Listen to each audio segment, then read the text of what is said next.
And I believe we have a quorum. So I think it's okay for us to go ahead and jump in.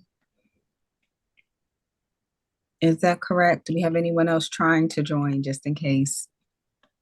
So I don't want to have us make the same mistakes twice.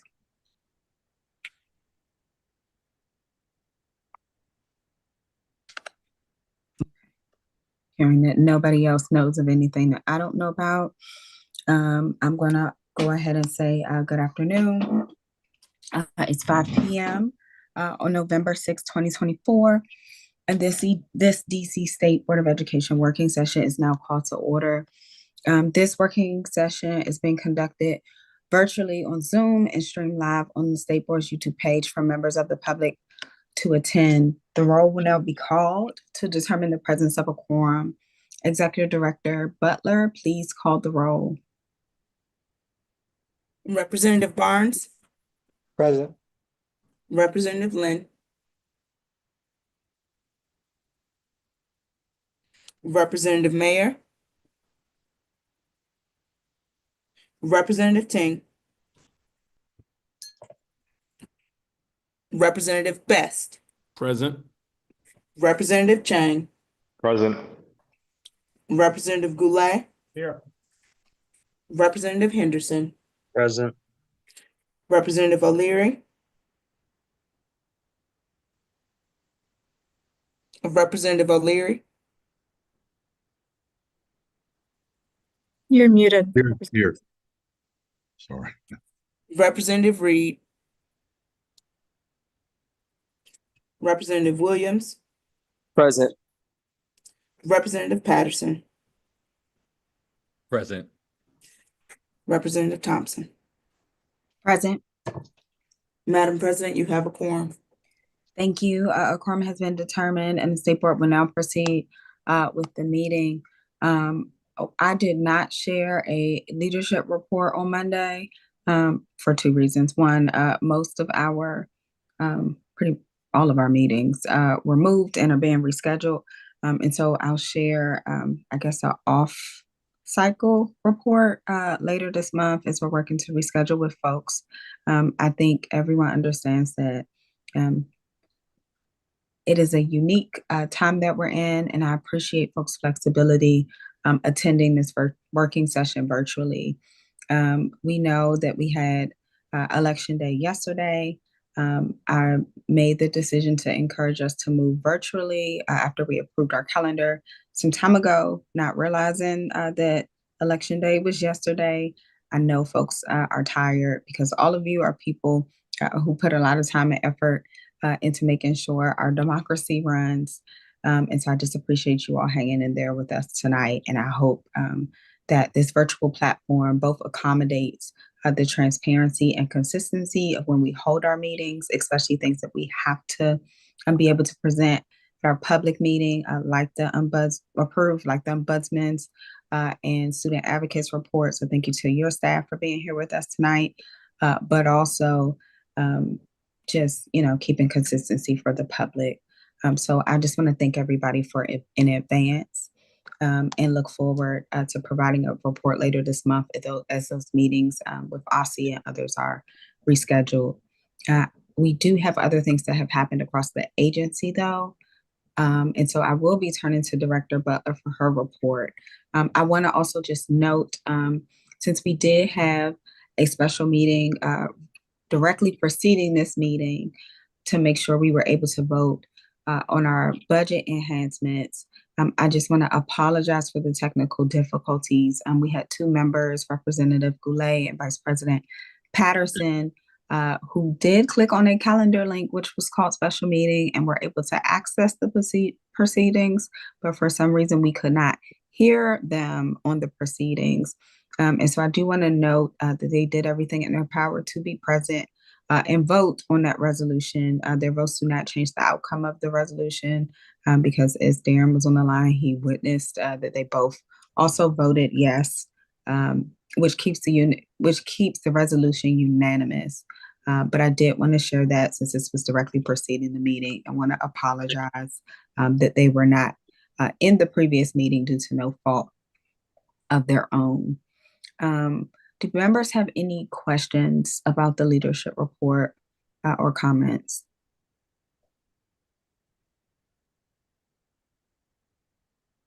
Yeah, can I ask my question?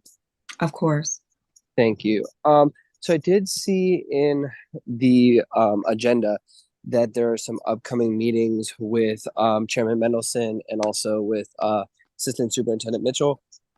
If we have questions or topics to raise for those meetings, how should we submit those? Should we just send an email? Well, I Yeah. sent an email. Oh, I'm sorry.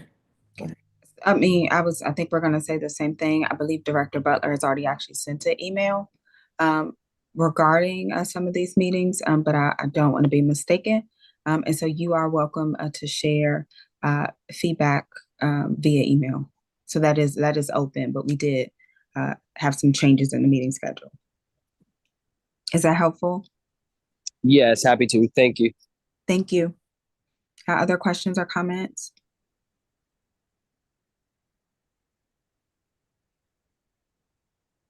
All right, then I will turn to Director Butler for her leadership report. Okay, thank you. Good evening, members of the DC State Board of Education. Over the past month, the staff has been busy. We kicked off our FY26 budget development with the Executive Office of the Mayor, held an all-agency meeting with the offices and staff of the SBOE, OSA, and Ombuds teams. And we also kicked off our performance review for all the agency staff per the guidelines provided by the DCHR. I will be submitting our agency budget on Friday, November the 8th, based on what was approved in the previous meeting. We have begun recruitment processes for our human resource specialist position, and the job announcement closes on November 22nd. We hope to have someone onboarded before the end of this year. As a follow-up to my monthly reminders and email updates, please share any agenda items for upcoming meetings with OSI and Chairman Mendelson as soon as possible. The deadline was yesterday. Please note, our offices will be closed for the holidays from November 26th to November 29th and from December 23rd through January 1st. Lastly, the board operations staff held a team building retreat to discuss and finalize a set of norms to guide how we work together as a team. And we will consistently begin to display these norms on our work and on our website when it is updated. And they are: one, have a purpose-driven focus, inclusive communication, accountability and integrity, commitment to growth and improvement, and empathy and respect. That is my report, Madam President. Do members have questions for Director Butler?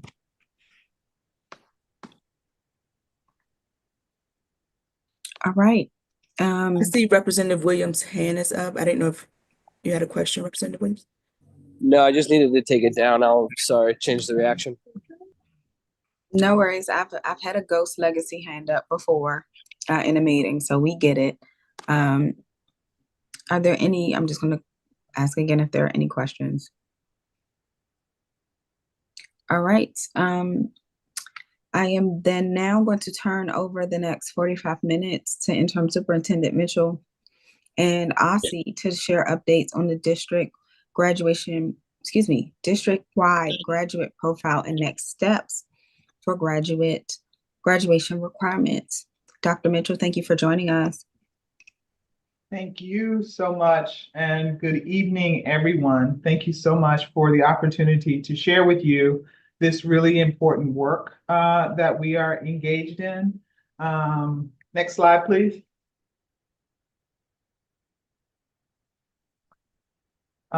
So I'm going to ask Andrew to kick us off, and then I'll pick up after a few slides. Andrew, would you like to begin?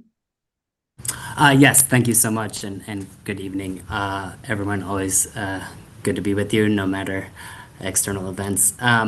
So this evening, we will provide an update on the inaugural DC graduate profile, which guides and informs our work to update DC's graduation requirements. Then we will turn to DC's graduation requirements, providing an overview of public feedback to date, a reminder of the current graduation requirements, and an early early draft of a potential rework of DC's graduation requirements. Then we will provide a brief overview of anticipated next steps. Finally, we will look forward to a rich discussion where we hear your thoughts on reimagining graduation in DC. We have three primary objectives for our engagement with you this evening. First, we want to remind you and anyone listening online of the central importance of the graduate profile in providing the vision for how to reimagine DC's graduation requirements and to provide an update on the changes we've made to the profile in response to public feedback. Second, although we have already conducted significant research and stakeholder engagement on DC's graduation requirements, we are still very early in the process of developing formal recommendations. We want to make sure that we are inviting you into the conversation at this early stage. We also want to provide you with something to react to. It's often easier to elicit productive feedback when you're reacting to something in your hands rather than speaking in abstractions. So we have some very early stage recommendations, as well as a general guiding vision for members to respond to. So in other words, we want to hear from you. We want to gather and listen to your feedback to inform our work to reimagine DC's graduation requirements. And then third, we want to hear from the State Board on next steps to make sure that we are aligned on how to move this process forward. And with that, I'm happy to turn it back over to Dr. Mitchell to provide those updates. Thank you so much. Next slide, please. Great. So once again, we've shared the graduate profile draft with you all. And at that point, we talked about the fact that the profile is really an opportunity for DC as a community to come together and identify the characteristics that we want every student to have when they finish the K-12 school system here in the District of Columbia. We're really excited to have done the research to get to the point where we are.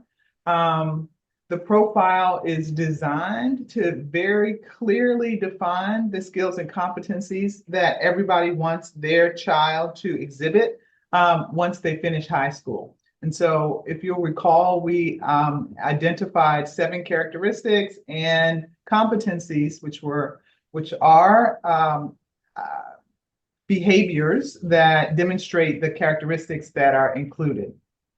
And then finally, as a result of all of the feedback that we received, we've created a profile that includes the academic skills that are important based on the standards that the State Board has helped us to adopt, as well as information and skills around financial security, around meaningful work, careers that are of interest to the students, as well as having healthy relationships, healthy control of one's emotions to the extent possible. Next slide, please. Great. And so to develop the graduate profile, we used a combination of both research and engagement. We sought input from parents and family members across the District of Columbia through many listening sessions and through a form that was placed on our website. And we got tremendous feedback. People were so excited to engage in this discussion. We also heard from education, college, and career experts. We spoke with folks in education from college to high school counselors to teachers and administrators. Again, we spoke with college folks, and particularly college presidents. And we also spoke with experts in career education. We went on to talk to teachers through many different sources, as well as college students. We used some of the scholarships that we have and the bank of information about students to gather feedback from that body of students that recently graduated from DC Public Schools. Again, we did a survey with school staff members, particularly administrators. And then we looked at the national landscape. We did lots of in-depth research with with an organization called the 4RCC, so Regional Research Center, and they were able to help us do a 50-state landscape of both graduation requirements, but also graduate profiles. We did in-depth looks at the characteristics and other aspects of the profile. So we really developed the profile based on both research and engagement. Next slide, please. We feel that this profile can really be a galvanizing piece of work that could unite schools, families, and OSSE in ways that really clearly states our vision for what education should be in the District of Columbia. We think that families have a lot to say in this area. They know what they want, they know what they expect, and to have the opportunity to see it in a written form, I think many families found that very helpful to them in terms of their aspirations for their kids.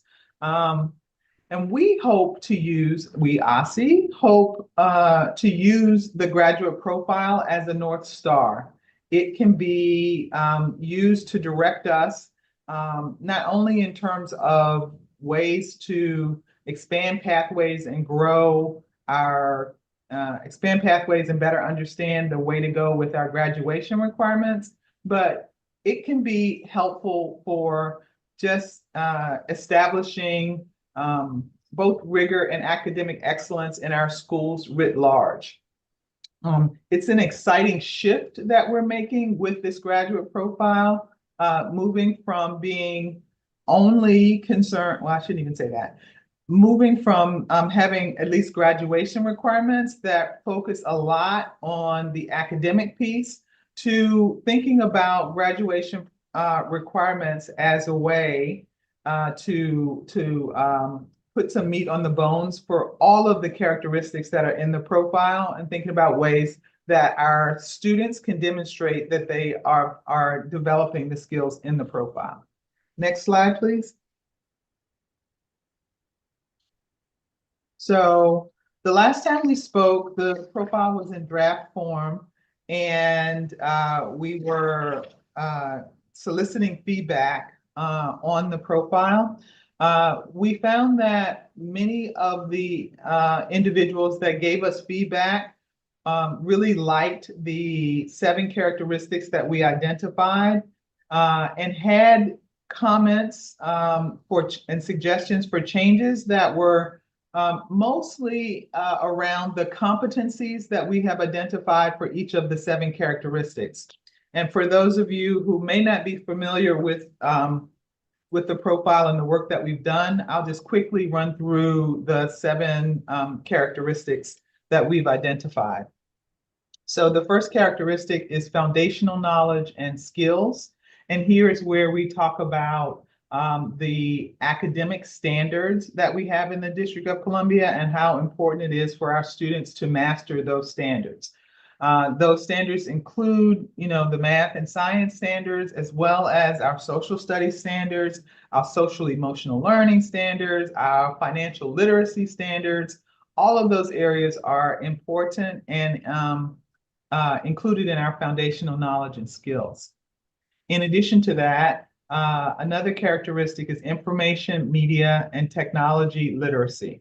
And here, the folks that we shared this with really felt that this was a really important area for our students to have some expertise in, and believed that producing students who have a strong understanding of technology and have transferable skills that can be used as technology changes was very important.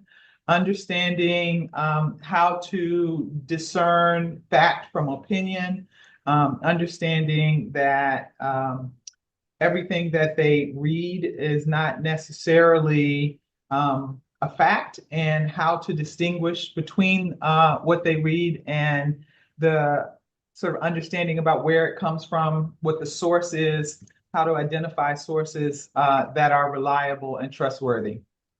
All of that deemed important. The next characteristic is communication and collaboration. And here we talk about the ability to work together in teams, the ability to resolve conflict, and most importantly, the ability to communicate one's thoughts, one's feelings in ways that are productive. People thought that that was an important characteristic. The next one, learner agency. Once again, this one was deemed especially important. Teachers particularly love this one because it talks about a growth mindset and students understanding their ability to evolve, as well as understanding that they have agency and control over their willingness to learn and identifying what their strengths are, and also their challenges. The next one is global and local citizenship. And here, just sort of understanding our civic responsibility to make things better is critical. And that should happen both with larger issues that affect the planet, as well as local issues that are happening in our neighborhoods, in our city. And we want our students to emerge from high school sort of knowledgeable about the fact that they have agency and that they can impact the world around them. And then we also identify social, emotional, and physical well-being as a characteristic that we would like our students to have and constantly develop when they finish high school. And here, the competencies speak to the ability to understand our emotions, to manage our emotions, to be empathetic, to build positive and healthy relationships, and also to make decisions about our bodies that are beneficial and helpful, safe, and moving us in a direction where physical well-being is a real thing.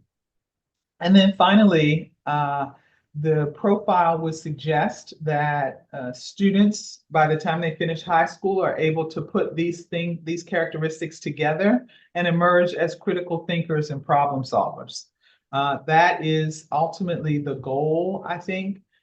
We would like to see that our graduates of high school can use the various skills that they have. They can integrate them, they can do analysis, and be creative and flexible in their thinking and in order to solve problems. That is the graduate profile, and this is what has emerged as a result of all of the community stakeholders that we spoke with and all of the research that we've done.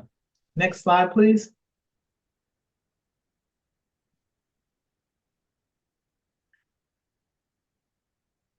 Thank you. Thank you. I think, can you go back a slide, please? Yeah.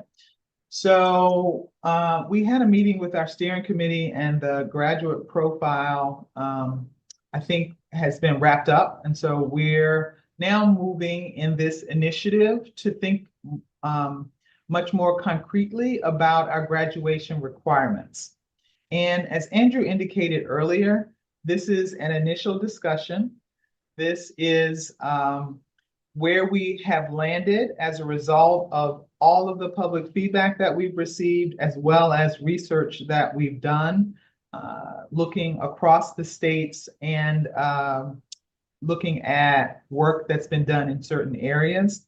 So this part of the presentation, I hope will engender more conversation. We've got some pivotal questions at the end, and I hope that you will share your responses to the draft recommendations that we have at this point. You are one of the first groups that we are sharing the draft recommendations with. It's our plan to conduct a lot of public sessions, just as we did with the profile, and come to some conclusions at the end. Next slide, please.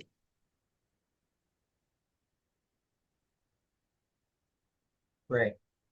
So as we conducted the listening sessions, particularly around the graduation requirements, we heard a lot from students and families around the need, the desire to open up the requirements and provide course substitutions for some of the required work in certain areas. For example, people wanted a variety of English courses, courses that could be counted toward the English credit. We've got 4 English credits that are required in our graduation requirements right now. And students said they wanted to take writing courses and that should count as an English class. In addition to that, folks were concerned about the courses that are not currently considered lab sciences, but are clearly science courses. And this comes into play when we think about our CTE programs of study. There are many science courses like analogy and physiology that students take, and they think that that should be counted as a science course, though it may not be a lab science. There was also a lot of talk about students selecting a trajectory of math courses that align with their college and career plans. Here, the current graduation requirements require 4 years of math, and we're pretty clear about what 4 courses students have to take. There is some thought that students might benefit if the courses were less well defined. We also heard that, course substitution could be important where appropriate, again, particularly for the CTE pathways of study. We were encouraged to think about social sciences as a substitute for social studies course. And there, students were talking about courses like psychology and sociology. We were also encouraged to think about the ways that varsity sports and other athletic club participation might substitute for the physical education credit. And we were also encouraged to include financial literacy and skills that prepare students for independence. So those were some of the themes or major themes from the feedback sessions. Next slide, please. And here are a few quotes that also speak to some of the other pieces that we heard. Stakeholders, student groups in particular, responded favorably to the idea of adding flexibility to the requirements. Flexibility was a big theme that we heard across all of the stakeholder groups that we spoke with. Maintain and, if possible, increase AP and dual enrollment opportunities. Folks think that dual enrollment is a great way to introduce students to college, and they wanted us to make sure that people have opportunities to take dual enrollment, and the same thing with advanced placement courses. Ensure that the revisions to the requirements continue to align with college admissions requirements. This is really important, and it is. We want to make sure that we do that with the full knowledge that students will make choices about the pathways that they take as they finish high school. Another comment was examine the barriers to completing community service hours and consider alternatives. We heard this from students, from teachers, from counselors as well. And then some folks thought that community services were too many. Some people felt that students should have the opportunity to work and count that towards some type of community service. And so that was one comment. And then the last statement here, consider service learning, internships, and other college and career-ready experiences outside of school as alternative ways to earn credit. And so alternative ways to earn credit, very important. And also just the desire to open up schooling, to think about ways that students learn outside of the regular sort of classroom environment where you have a teacher at the front of the room and students in the classroom focusing largely on just kind of didactic learning situation. So those are some of the themes and the feedback that we heard as we conducted feedback sessions. And we incorporated a lot of these comments, a lot of the themes from these comments into the draft recommendations that we're going to share with you. Next slide, please. So here's some more comments that we got. This from a survey that we conducted. The areas that are what were on the survey, again, from the feedback that we heard, allowing course substitutions. This was huge, particularly around things like counting computer science as a world language, lots of other substitutions that folks talked about. Creating alternative diploma types. Folks thought that there should be some college and career pathway options. Allowing alternative ways for students to demonstrate competencies, a substitution for Carnegie units. We actually had a presentation from the Carnegie Foundation and College Board. They're working to figure out ways to move away from the Carnegie unit. And so that was a very interesting discussion. And it's interesting too that so many people felt like this was something that we should explore. We also heard about changes to this community service component. We've talked about that. Changes to physical education and health requirements, wanting greater just substitutions for those things. Creating an alternative diploma types for qualifying students in place of the individual education program or IEP certificate. We heard from advocates in the special education world, and they really think that this is an important component that, if possible, we should address. Changes to art and music requirements came up, particularly around course substitutions, and also reducing the total number of credits needed to graduate. So those are, again, some areas that came up through the research and especially through the community outreach that we've done thus far. Next slide, please. So I'd like to share with you the current graduation requirements, which I'm sure many of us are aware of. Next slide. So here we have it. There are requirements around 100 hours of community service. There are requirements around having a graduation plan that is, it is not clear to me how many students actually graduate with a plan, but it is one of the graduation requirements at this point. And then there are a total of 24 Carnegie units that are required for graduation. And the Carnegie unit distribution is listed here. And you'll see that, 4 units of English, math, science, and social studies.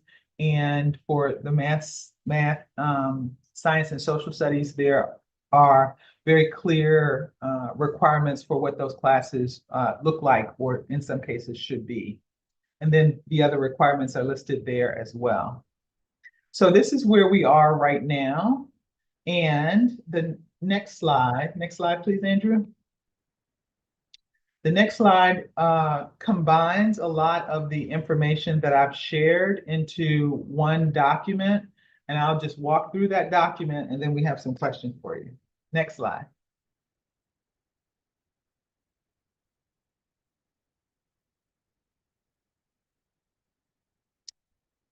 So one of the things that, well, I'll just share that there is a guiding vision right now based on the feedback and the research that we've done.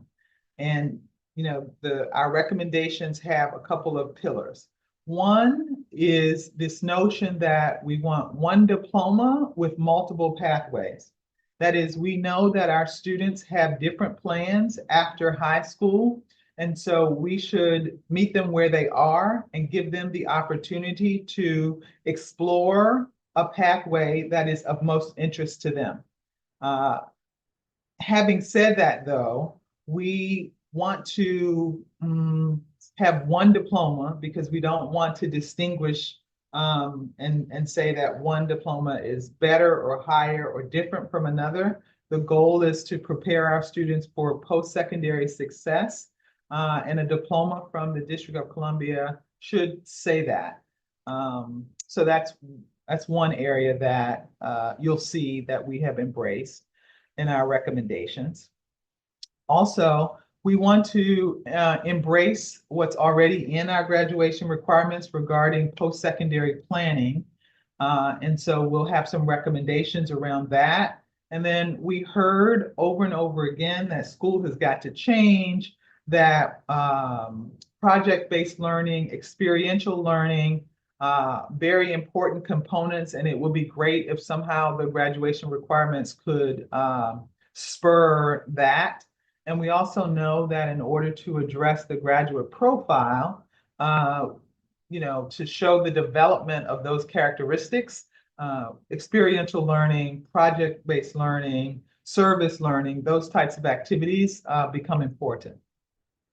Another sort of guiding vision has to do with reassessing the academic units to ensure eligibility and success success in college. We don't want to lose that in any way. And so we want to make sure that whatever we come up with are whatever recommendations are indeed rigorous and enable students to choose a pathway that would ensure that that happens.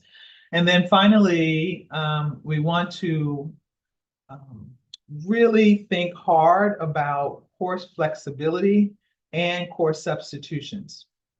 And this is all done to bring more relevance to high school work, to make high school more interesting for our students, to meet students where they are, and hopefully to give them an experience in high school that really does not only prepare them for success, but also prepares them in a way that they are interested in and that they appreciate.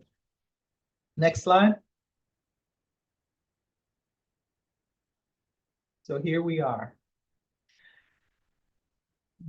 The slide here is our attempt to take all of the feedback that we've heard thus far, combined with research that we've done, and make some draft recommendations around the high school graduation requirements. As Andrew indicated, this is early on in the discussion, and we really want to hear your feedback. But let me just go through what we've done here. So first, the post-secondary and career readiness band. This band has two components. First, the post-secondary plan. We think that we can put some meat around that plan, require students to have 3 touch points throughout the course of their high school experience, beginning in the 9th grade, and just solidify that, which already exists in our graduation requirements.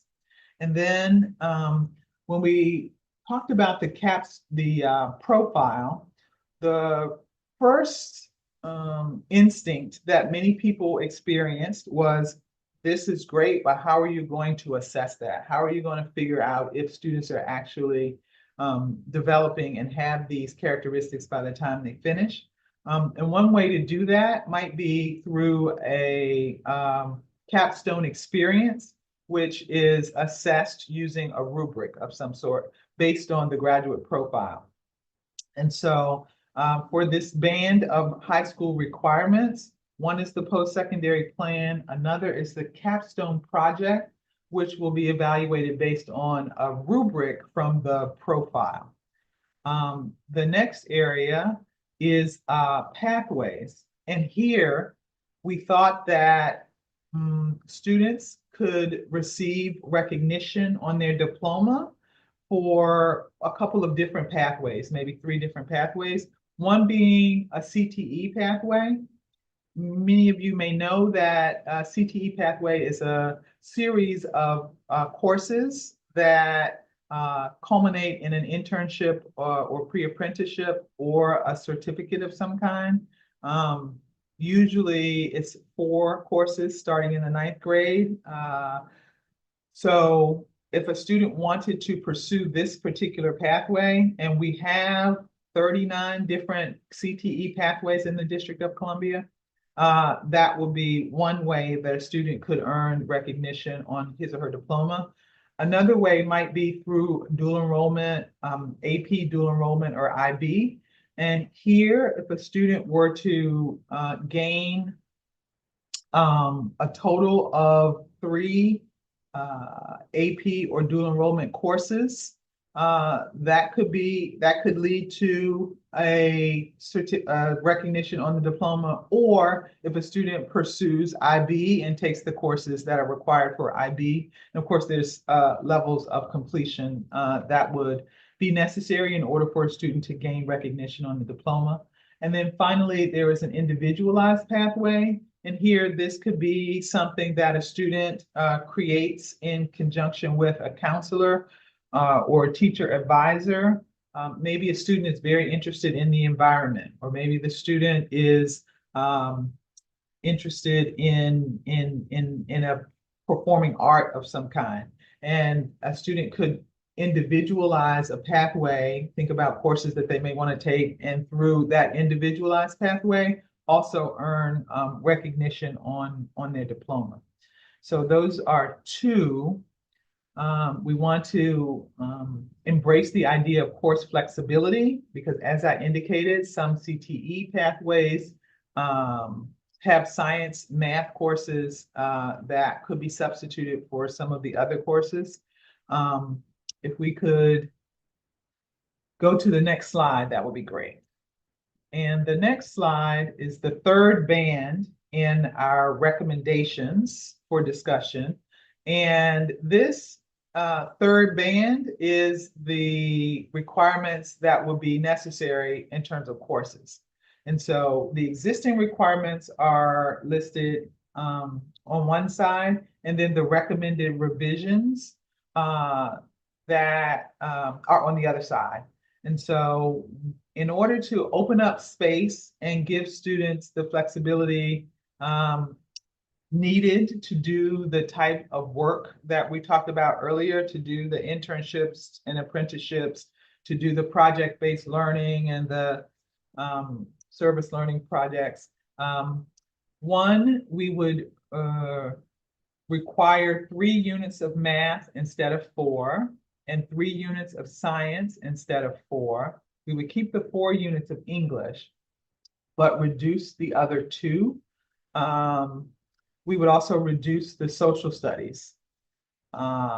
We would leave world language, art, music, and physical and health and physical education alone, though of course substitutions could come into play, but we would keep those requirements.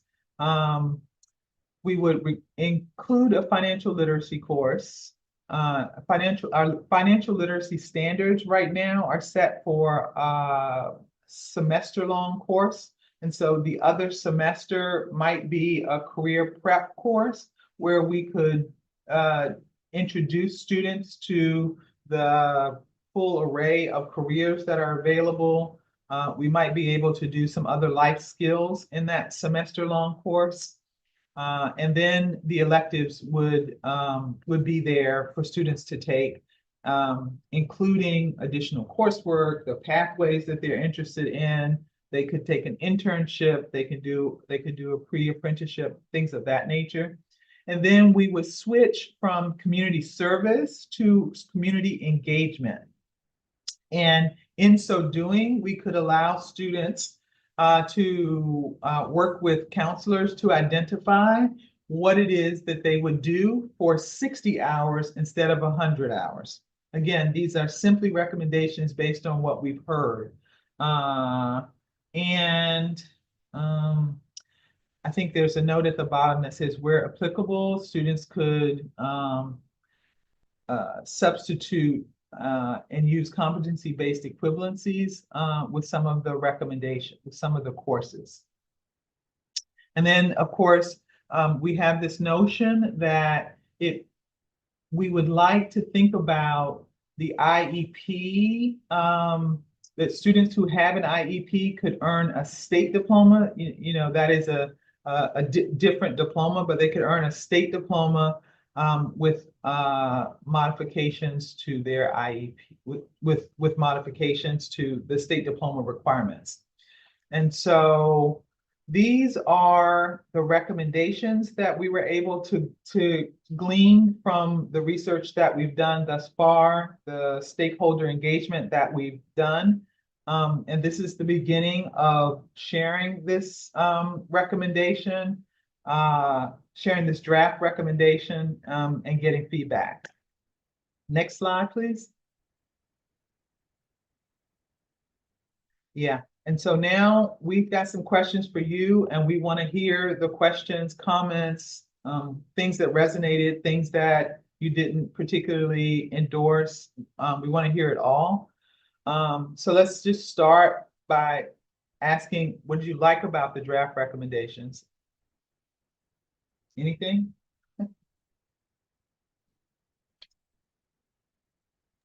We have Representative Williams' hand up, followed by Representative Ting. Okay. Thank you, Director Butler, and thank you, Superintendent Mitchell. So I think these were very thorough. It was a great, and it was really heartening to hear you listen to so much public feedback.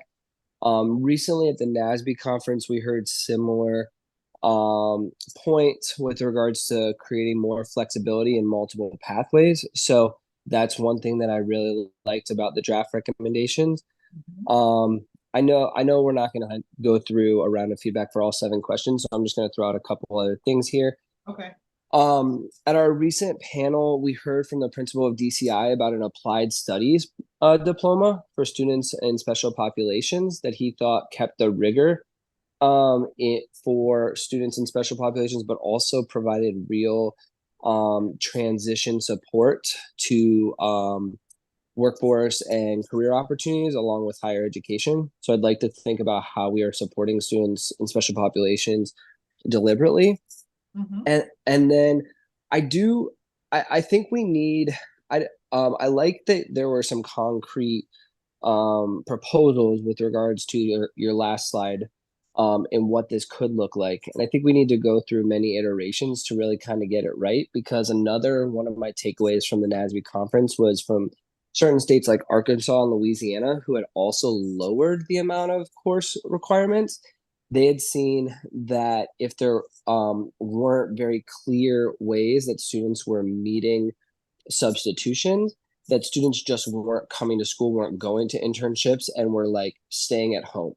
Mm-hmm. And so like the intention to provide more flexibility like was well intended, but it also had like a counter effect in not having the impact that folks wanted to see. So I'd like to kind of think about what the parameters are with that.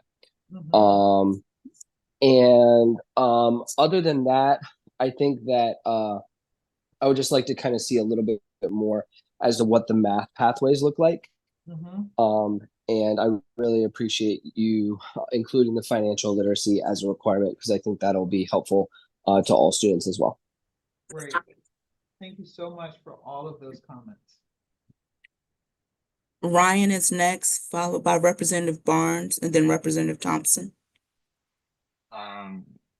Thank you. Yeah, thank you. It was very, very thorough. I appreciated how much stakeholder engagement it seemed to hold, and I also liked how it was clearly communicated in terms of the pathways, etc. My only questions would be for like I do so response to the question, the number one question. Yeah, I do think that it's like nice to have a bunch of pathways. I'm just a little bit concerned about like who qualifies as an advisor, and also whether like the AP courses and other like higher level courses for AP slash dual enrollment slash IB pathway. I'm sorry if I didn't hear this, but like, would they have to be relevant to like the field of study that they're trying to pursue? Or would it be like, because like, for example, at my school, some students will take easy AP classes to get, which they don't find enjoyable, just to get out of the harder AP classes, which often regret. Mhm, mhm, mhm. Yeah, that particular pathway is not designed to align with a particular career orientation. As a matter of fact, if a student is very interested in getting into college and getting into a select college, we think that that pathway might be the one that the students would take. And when we spoke with parents, they were very interested in ensuring that a pathway like that existed. So for the dual enrollment AP pathway, that would not have to be connected to a particular career field.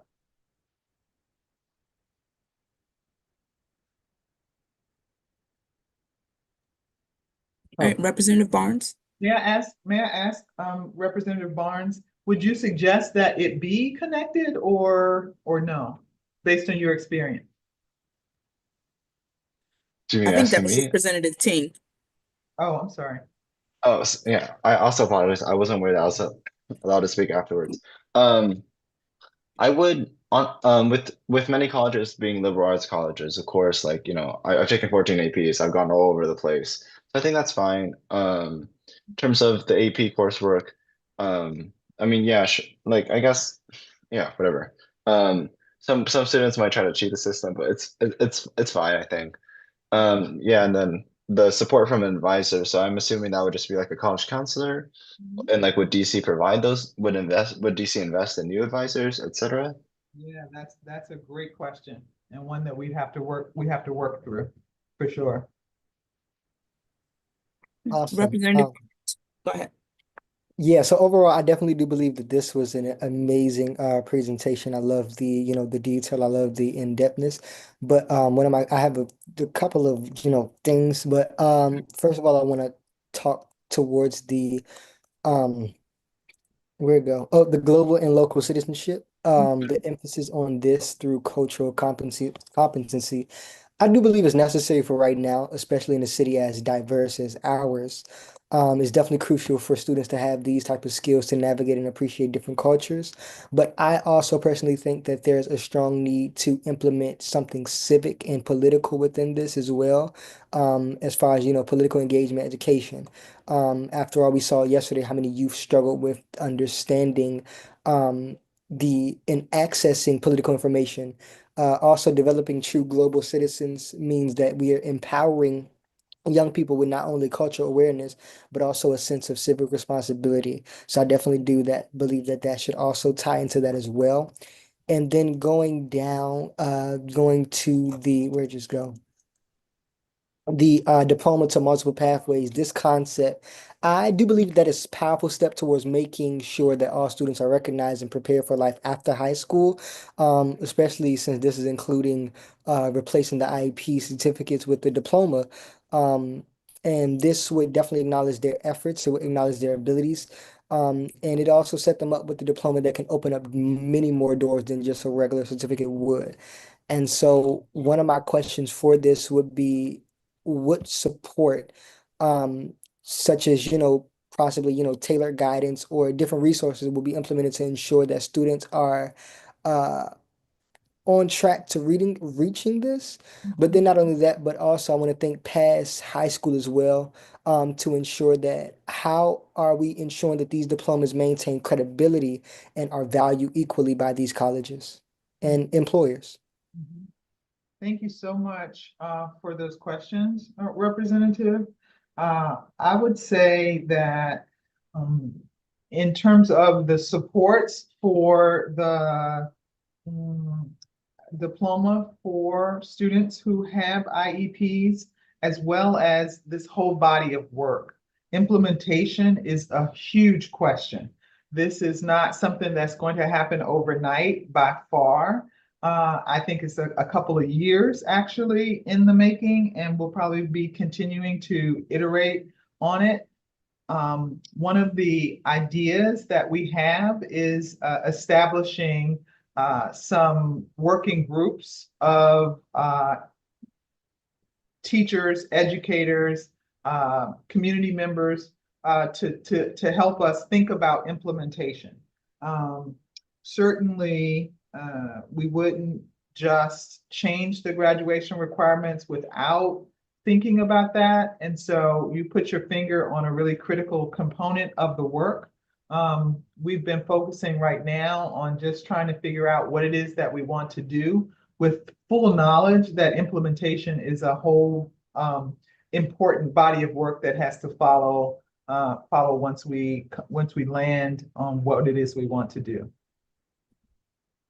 And in terms of ensuring that the diploma is valuable, I think that is up to us, and we are making those moves right now to say, what are the requirements and how do we ensure that the various pathways are rigorous in their own rights. And so we are definitely wanting to maintain rigor across all of the different ways that a student could get a diploma. President Thompson, followed by Representative Henderson. Good evening. I'm really encouraged by your note about the multiple diploma pathways. That's something I'm really invested in. I think is vitally important, and I look forward to having more discussion about how we can make that happen, especially with regards to some of our special education students. As you know, I represent River Terrace, which is one of our citywide schools that has students with the most severe intellectual and in some case physical disabilities. And many of those, if not all of those, don't currently graduate with a diploma, which totally affects their lifetime trajectory. And so I am very much looking forward to that discussion, and would also just point to the parent who testified before us. She was a Ward 7 parent at our last public meeting, and talking about her own the young men she adopted and their experience with the system and just how impactful this change could be. So look forward to further discussion on that, but wanted to note that is something that I appreciated. Great, thank you for that. Representative Henderson.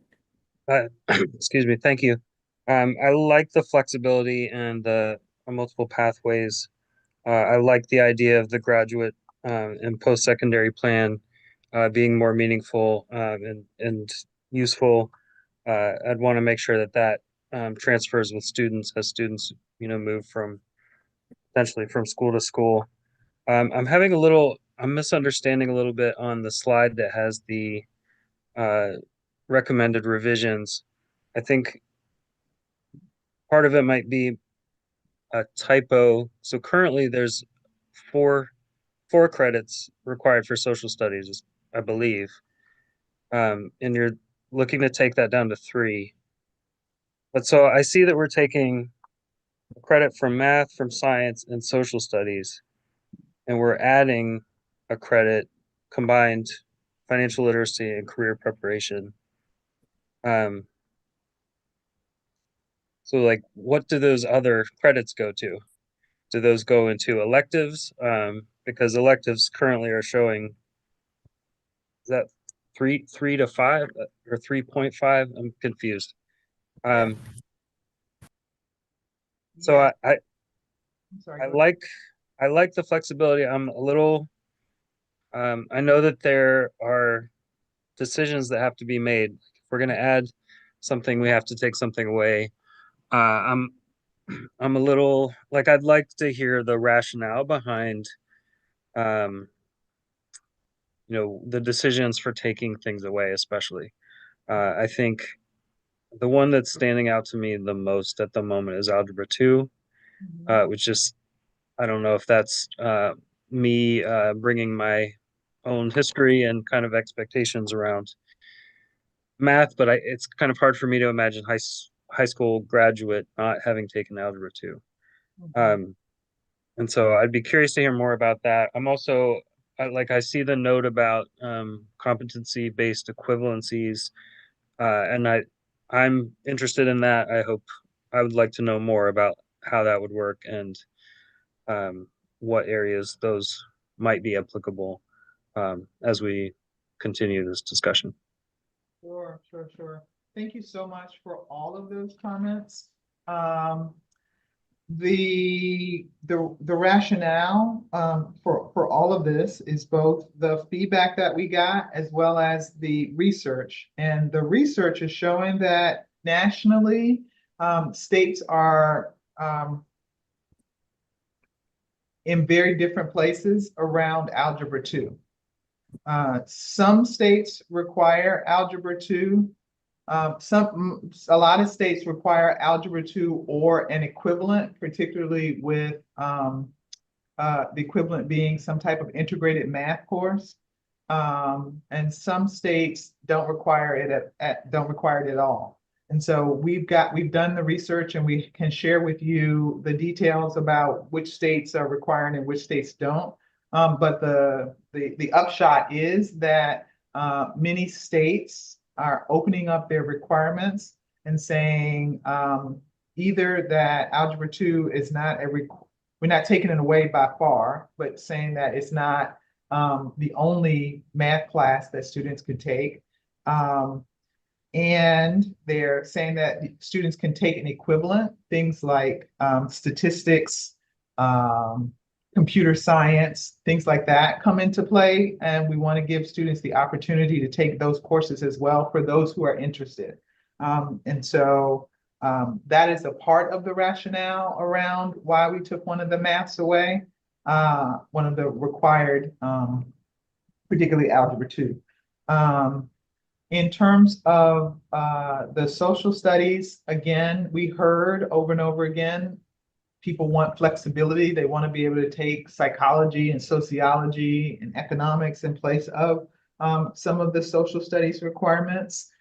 Similarly with science, just opening it up was a big part of this. 3 lab sciences is not something that's common across the states. We've got a wonderful 50-state scan looking at graduation requirements, and it's not a common thing to have 3 lab sciences. And here again, people want to take computer science. They want to take a science associated with some of their CTE coursework. And that's why we made the draft recommendation that one of the sciences be reduced. So that's some of our rationale, and I'm happy to share some of the data with you, some of our research with you. I feel like there was something else that you mentioned. Is there another area that you mentioned? I will just add that there was a typo on the elective number that should have gone up since the Carnegie unit went down. So that So was a that's where typo. that You can blame flexibility me. winds up. That was it. Yes. Okay, that's helpful. The other thing I mentioned was just the competency-based equivalencies. I'm just interested in more Sure. about where that might apply. Uh-huh. And it's fine if that comes later. Yeah, yeah, I can give you some examples. Many students said that they play a sport. Representative O'Leary, I'm curious about how you feel about this, but many students said, they play a sport, and why can't that serve as their physical education requirement? Some students say that they are perfectly fluent in a language, and so why can't they take a test to demonstrate their fluency? And that would be a competency-based approach. Science, language. Yeah, those are some of the areas, but probably the biggest competency-based area has to do with the graduate profile. Like, how do we make this graduate profile and these characteristics that are beyond academics come to life? You would do that through a project, in this case, a capstone project that uses a rubric that speaks to the competencies in the profile. And I think that that is a competency-based area there. And we would hope, I think that when we shared the profile earlier, we said that we hoped that we could create a rubric not only for high school, but also for middle school and elementary school, so that this would spur that type of learning and pedagogy throughout the school experience for our students.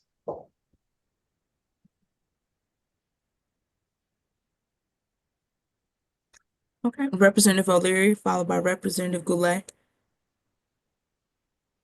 I agree with what you said about sports. I can't imagine why someone who played a full season of football in the heat of August through the cold of November wouldn't be physically fit and do have all the requirements to be to get competency-based credit for physical education. I have four ideas. One of the, and I don't know what the titles were. It said eligibility for and success in college. A lot of our students are not thinking about going to college. They're thinking about going out into the world of work. And we've cut back so much on vocational education that it seems like someone who wants to be a mechanic, a car mechanic, or wants to work on refrigeration or something like, or even culinary arts, that we don't offer those courses in the schools anymore. And I think that that would be something that should be thought about as far as eligibility for success in college and or the world of work. And the other thing is with the IEP state diploma, the IEP is a huge, it covers a huge range of disabilities. And I've had students who, in fact, I had a student who had an IEP and was the first student with an IEP in the whole metropolitan area to be the valedictorian of Cardozo High School.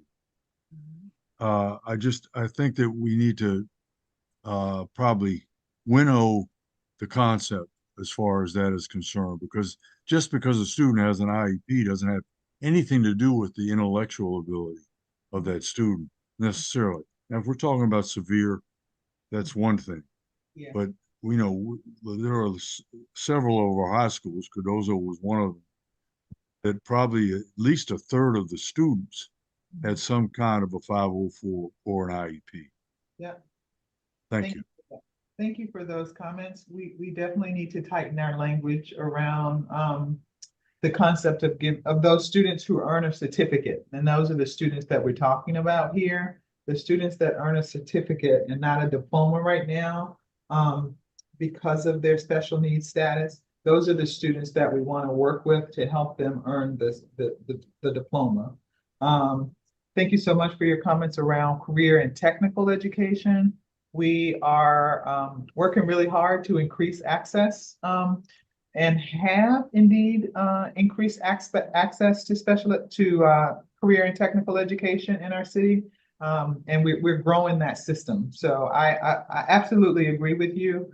I think the goal is that when a student finishes high school, that student can make the choice, right? Kids might have ideas in mind, but if they want to go pursue college right away, they want to not pursue it right now, they want to pursue it never, they should have that option. It should always be an option for them. And we shouldn't look at college as one monolithic thing, because we've taken a look at the 25 colleges that DC students most attend, and the requirements are quite different. And so we should keep that in mind as well. And we also need to make sure that getting a high school diploma is a badge of honor for whatever reason, rather than, oh, well, they just want to be a car mechanic or something like that. Not a badge of dishonor. Right, absolutely. Thank you for that. Sure. We have Representative Goulet, followed by Representative Ting and Representative Henderson. I just want to thank you so much for the great presentation. I agree wholeheartedly on getting the exceptions for foreign language students and sports. What process did you have on reaching out to LSATs? How did that go? Was that part of the feedback process on this? I'm sorry, LSAT? LSATs, yes. The local school advisory teams in the schools?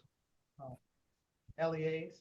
Yes. Yes. Well, not LEAs, because LEA refers to the like either the charters, individual charters, or DCPS as a whole. I'm speaking specifically about at each individual school, the LSATs that are there at the individual schools. And I'm not expecting you to have reached out to them, but did you reach out to them as part of the feedback that you received on this? LSAT's parent, are they parent groups? It Or was a mix of parents, teachers, principals together. yeah, I don't know that we specifically reached out to each individual LSAT. I don't think that we did. I Okay. think that we held meetings for teachers. We held meetings with PAVE and other parent groups. There are some there are groups of interested citizens in each ward around education. So we tried to connect with those organizations. Happy to share with you the list of organizations. We did a survey of administrators in all of the schools. We had a survey on our website for months. We feel that we were able to engage with parents, administrators, and teachers, community members, but I don't know that we specifically reached out to LSATs. Yeah, and I wouldn't expect you to have done that. I appreciate the feedback. I would love to get the list on it.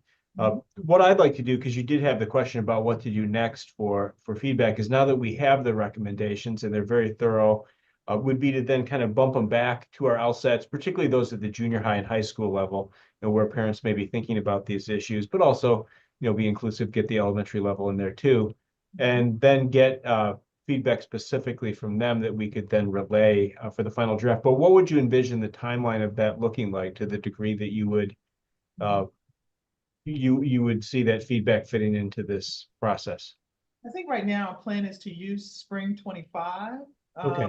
to gather feedback and information. Well, that's better than I thought. I was worried it might be sooner than that. So that's fantastic. So I would love to reach out to my LSATs in Ward 3, and then any HSAs or PTOs, and allow them an opportunity to provide feedback on this, because it was a great presentation, and just want to commend you and Aussie for all your hard work on it.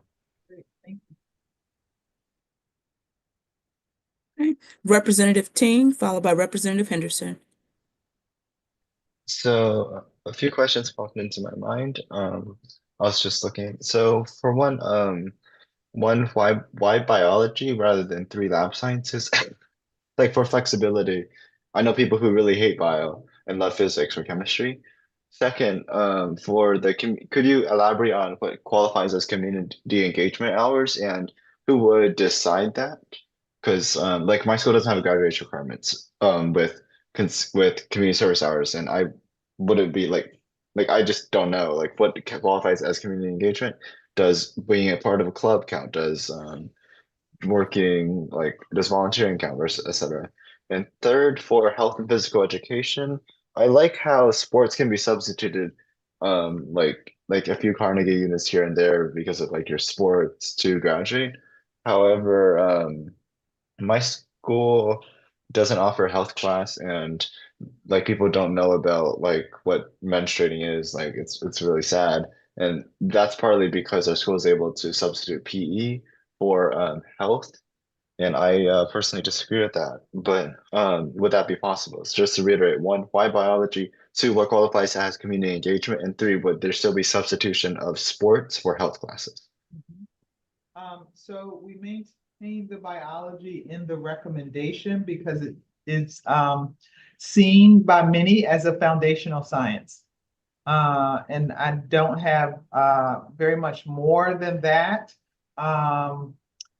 Folks felt like learning about the human body and how it works is important, and had difficulty seeing a high school graduate without that foundational knowledge.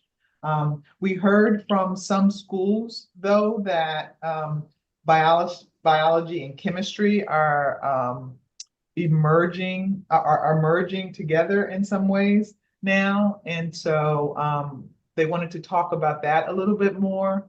But the reason that we chose biology is just because it's so foundational.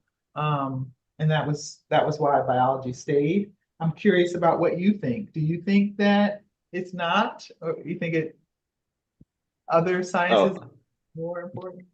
for me, I learned my anatomy in sixth grade when I was about 12 or so. And that's the last time I ever learned about anatomy. And since then, it's been preparing for AP Bio, which I took last year, thankfully. And so for me, it's like I come from I guess it's a place of privilege of having already taken these very foundational things in fifth and sixth grade. And I haven't had to wait until like 10th or 11th to learn what's a heart, what's blood. So I suppose that's my bad. But thank you. Sure, sure, sure. In terms of what qualifies for community service hours, we certainly would better define that.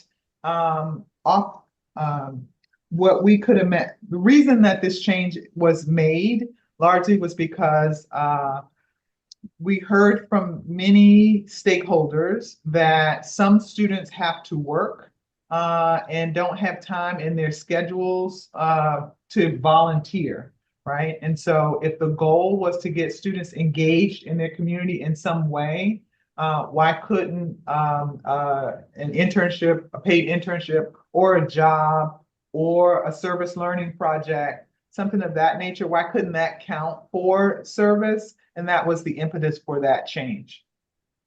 And then what was the question about health and physical ed? All schools are supposed to be having a health class right now. And so that your school doesn't is a little alarming to me, to tell you the truth.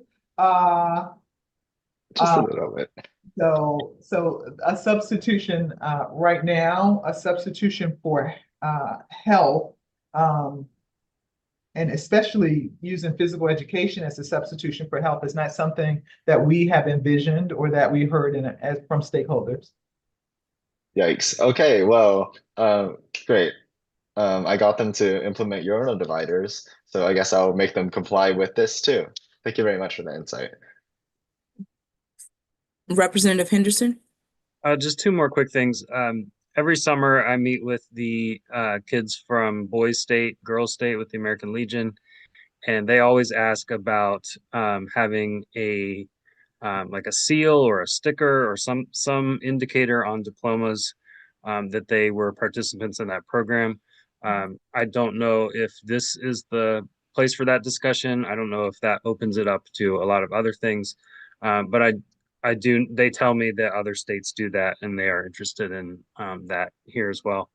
And then the other thing, if you could just clarify with any more specificity your timeline. Maybe you can't at this point, but we've had a little. I'm not super clear on the timeline for when you ultimately want to see this, say, come to a vote or come to a draft for consideration. Mhm. So this is a 3-year project. We are approaching the end of year 2. Our hope is to have a recommendation for the state board by the end of 25. In terms of when these might go into effect, that is a whole different discussion because we don't want to place requirements on students that haven't had the opportunity to see it through. I just saw that New York recently changed its graduation requirements, and they've got a really staggered approach to when they go into effect. And that's a discussion that we would hope to have later on. But the goal really is by the end of next year to get our recommendations to the state board. Thank you. There are currently no hands up. Are there any other questions before we go back to the PowerPoint?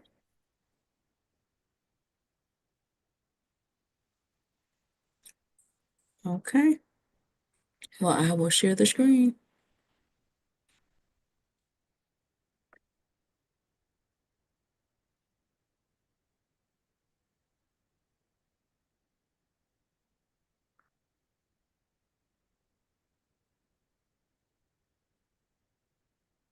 Next steps.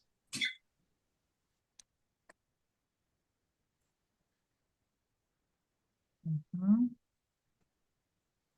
So for next steps, the graduate profile, we're hoping to publish the graduate profile in the coming weeks. And then we're going to convene a group of educators to help us think through how we implement the graduate profile coming spring of 25. And then for the graduation requirements, again, we're going to continue the public engagement into 2025. And we hope to have continued partnership with this body on the graduation revisions. That is the extent of our timeline at this point, and I would love to get feedback from you all in terms of what you think about the timeline and whether or not you think it is sufficient.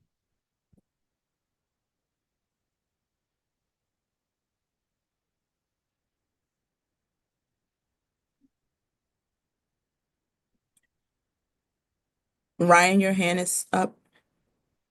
That seems pretty thorough. And of course, you would know like as you do it whether you need more time or could do like etc. Absolutely. And Dr. Jones and I were talking about how this project has grown, both in terms of the excitement, the lift, and the potential implications. And so, yeah, it could require more time, but this is what we're working with right now.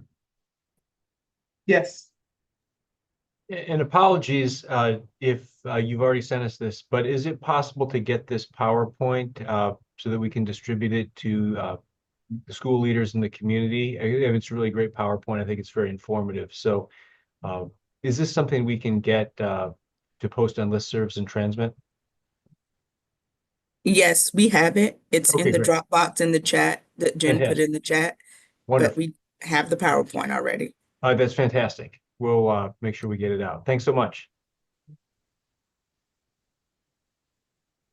Great. Well, it has been absolutely a pleasure talking with you and sharing this work with you. Looking so forward to continued conversations. We'll get the information that we promised out to you. And thank you very much.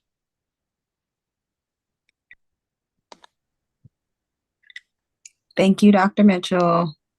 Welcome. All right. Are Members, they done? Oh, okay. This is just the appendix. Never mind. no worries.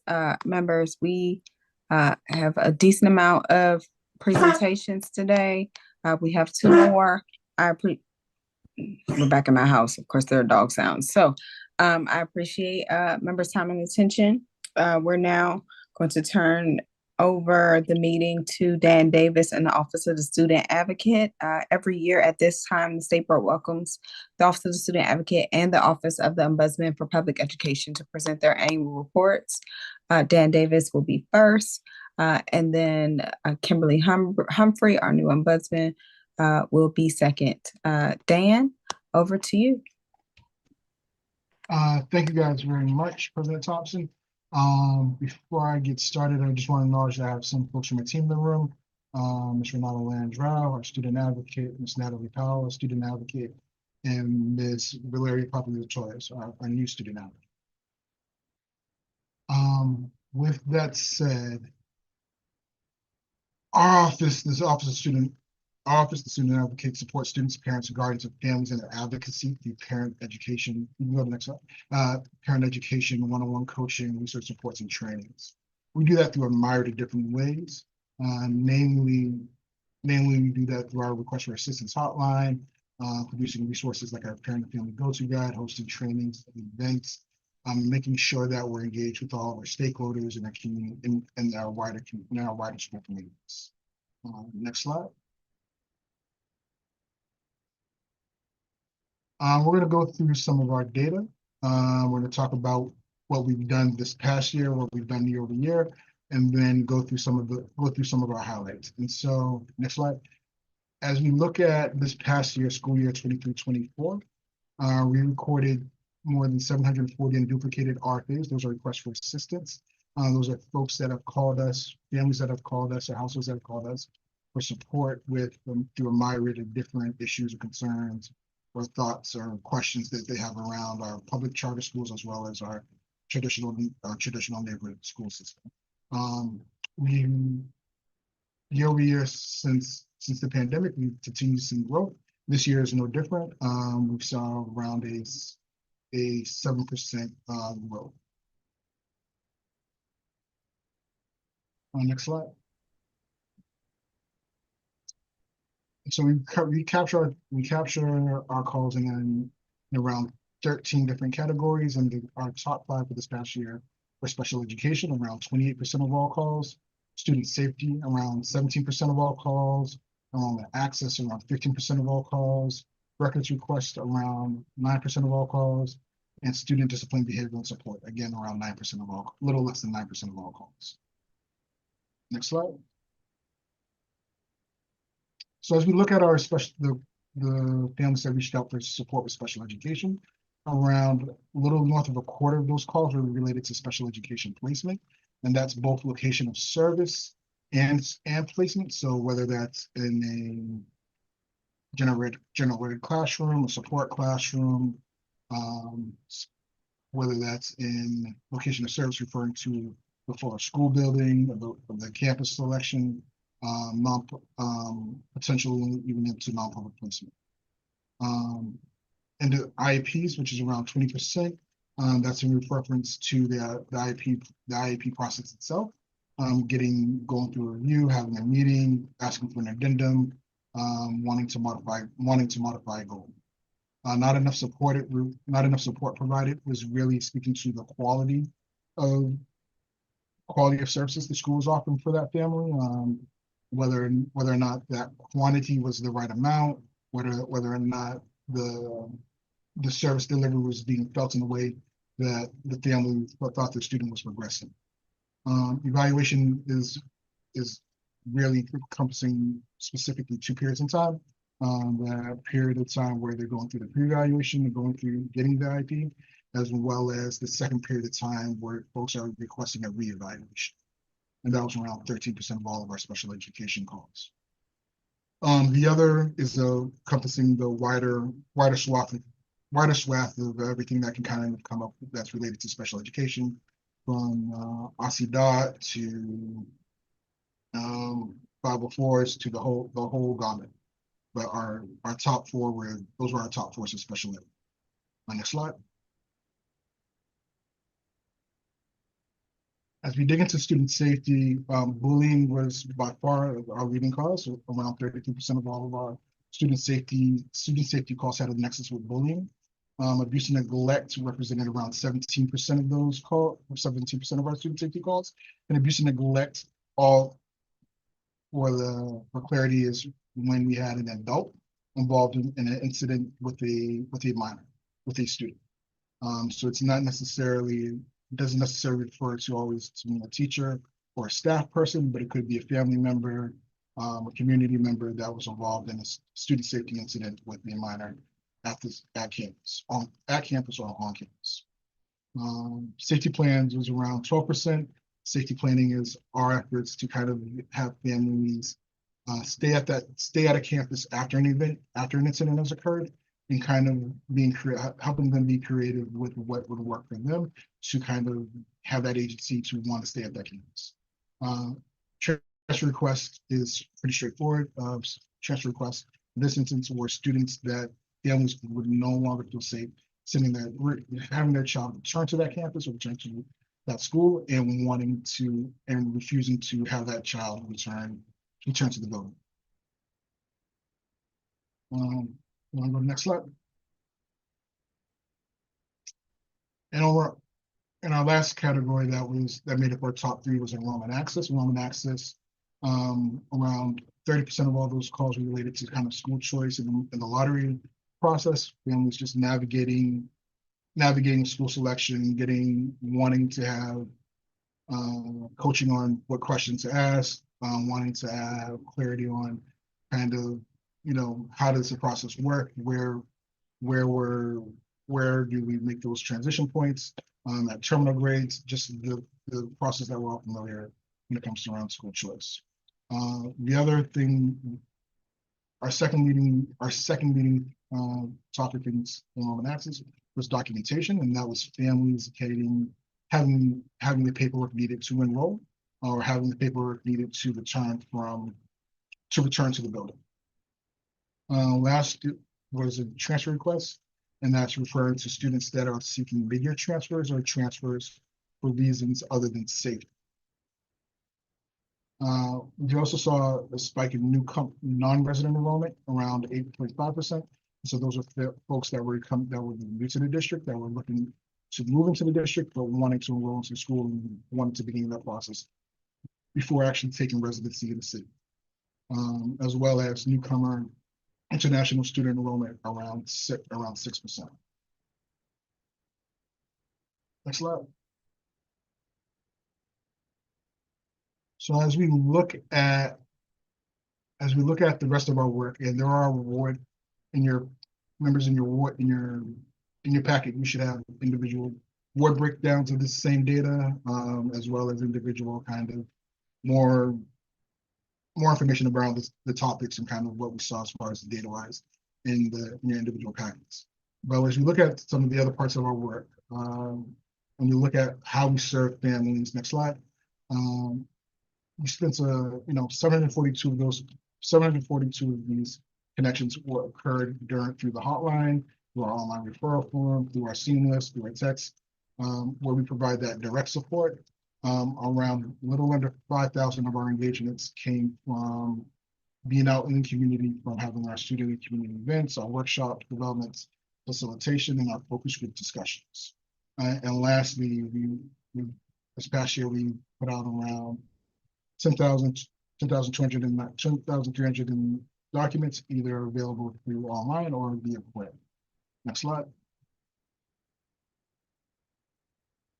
Part of the making sure we're giving out documents in print and online is making sure we have resources that are relevant to our families. So this past school year, we revamped our dyslexia guide with the decoding that we have done year over year with decoding with the decode team from Decoding Dyslexia, but we added Aussie's dyslexia team as well as DCPS's reading center.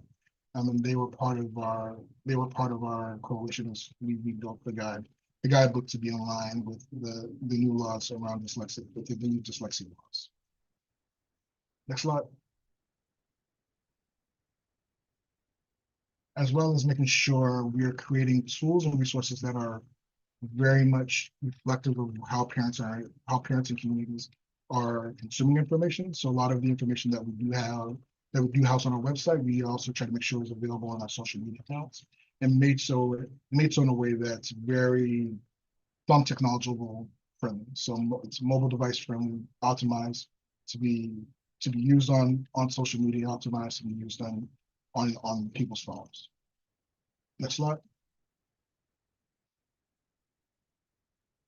So we spent some time this past school year being intentional about working with families that don't necessarily see a lot of support. So we worked intentionally with our multi-generational families, especially our families over at Plaza West, primarily for grandparents raising grandchildren.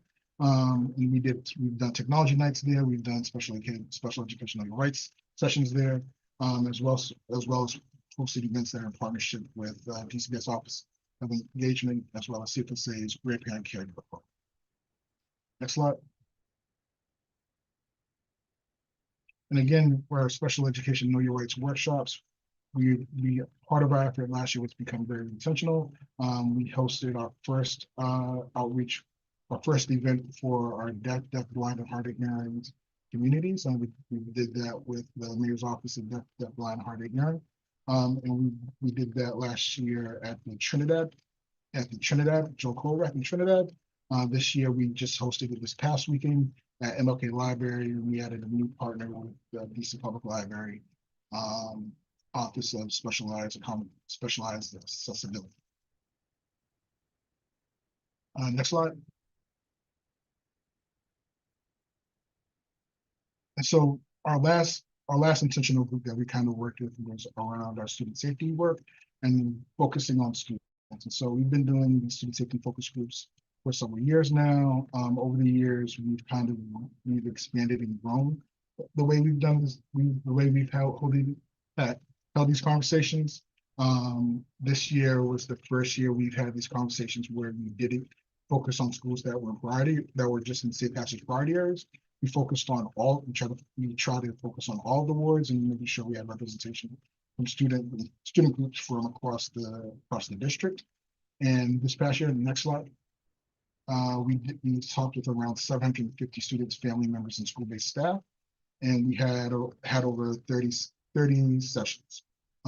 Some of the recurrent themes, regardless of ward or zip code, were students being not confident in adults' abilities to maintain safety outside of the school building. Students' use of social media and telecommunication devices as both drivers of incidents, also as tools to use to avoid incidents and potential harm. And more students describing incidents of gang recruitment, even in communities we have typically described as cruel neighborhood improvements. We're gonna produce our every other year student perspective student safety report, and that's going to be released in early January 2025. Next slide. So as we talk through students, as we talk through families, there's some things that kind of came up. Transportation, bullying, and special education were things that were we heard over and over, regardless of where we were. So we spent some time when we weren't engaging with families, doing some research and kind of crunching through numbers around what those experiences are. Next slide.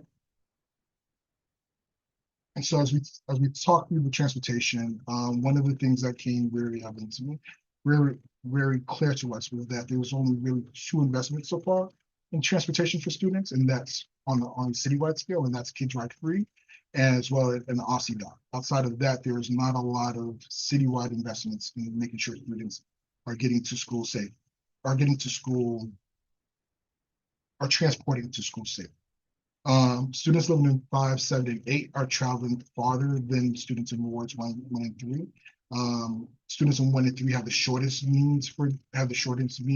median distance. And this is data that we cleaned from the AME's Edscape that was released this past year.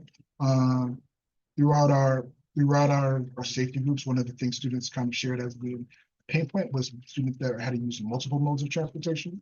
So students that were using bus, rail, and some sort of biking to make their commute to and from school every day as being particularly more vulnerable or having lower expectations of safety. Next slide. And so when we dug into the data around those experiences around students traveling, we really were able to kind of get down to the planning areas. That was the smallest unit that we can kind of find where we can kind of track students and track the neighborhood of the school. And what we saw was students from Central Washington, which is our downtown core Ward 2 neighborhoods.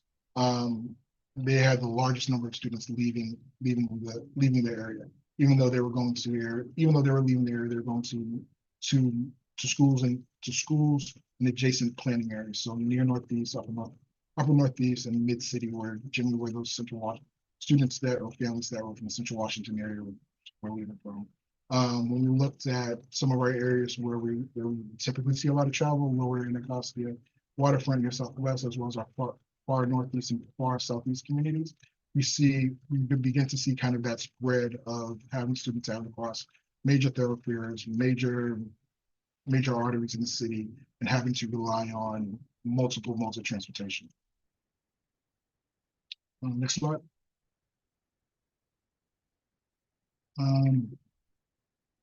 As we think about, one of the other things that we heard from students a lot was in relation to incidents of bullying. 19% of all of our RFAs had a safety concern, had a mention of bullying. Out of that was 19, around 76 had some parents, students, or staff members mentioning one instance involved.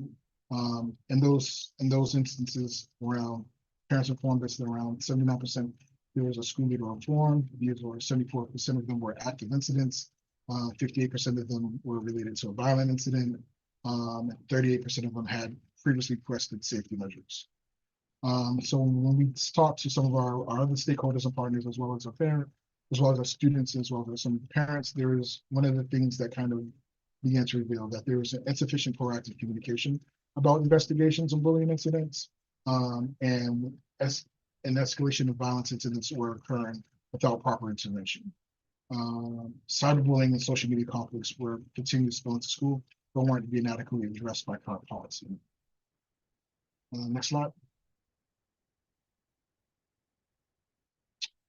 Only when we dug into the data a little bit more, and we looked at some of the reports that were put out from the Office of Human Rights, only 19% of schools are fully compliant with the Youth Bullying Prevention Act's for requirements of having a compliant bullying policy, providing annual data to HR, and publicizing the complaint policy on the website, or doing a training. So you'll see the chart there that this is where we saw a lot of schools and LEAs drop the ball and not necessarily provide the level of service parents are expecting when sending their child there. Next slide.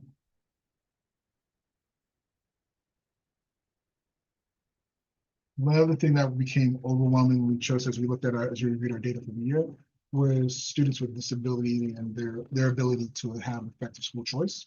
Part of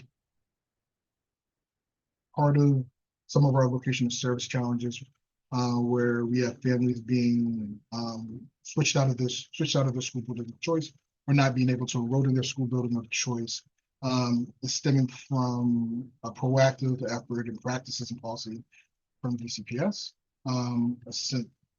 essentially allows DCPS to make that decision around how they're going to do where they can deliver the services and where they have capacity and how that matches up.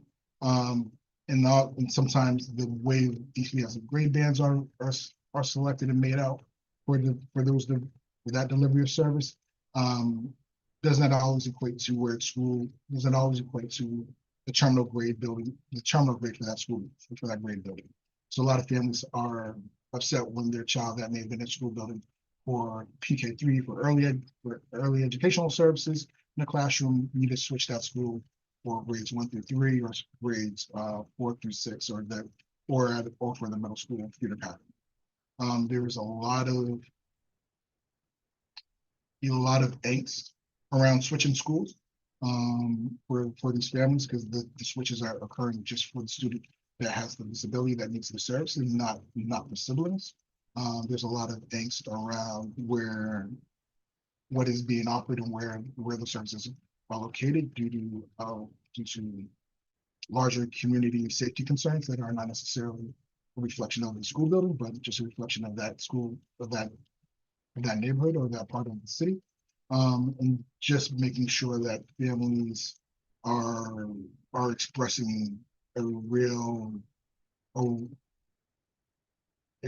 high level of dissatisfaction and a lower level of trust when going through this process. Next slide. And we spoke about this a little bit as far as DCPS, but so far as for our charters, one part of the challenge, a lot of our families feel when they're enrolling into when locating a school, a lot of families with students with disabilities, when choosing a charter school or enrolling into a new charter school, are often 2 to 3 months in, and then realizing that the school is not necessarily having the capacity or the wherewithal to provide the services that your student needs, and won't necessarily be able to provide it in a timely fashion. And around 31% of our families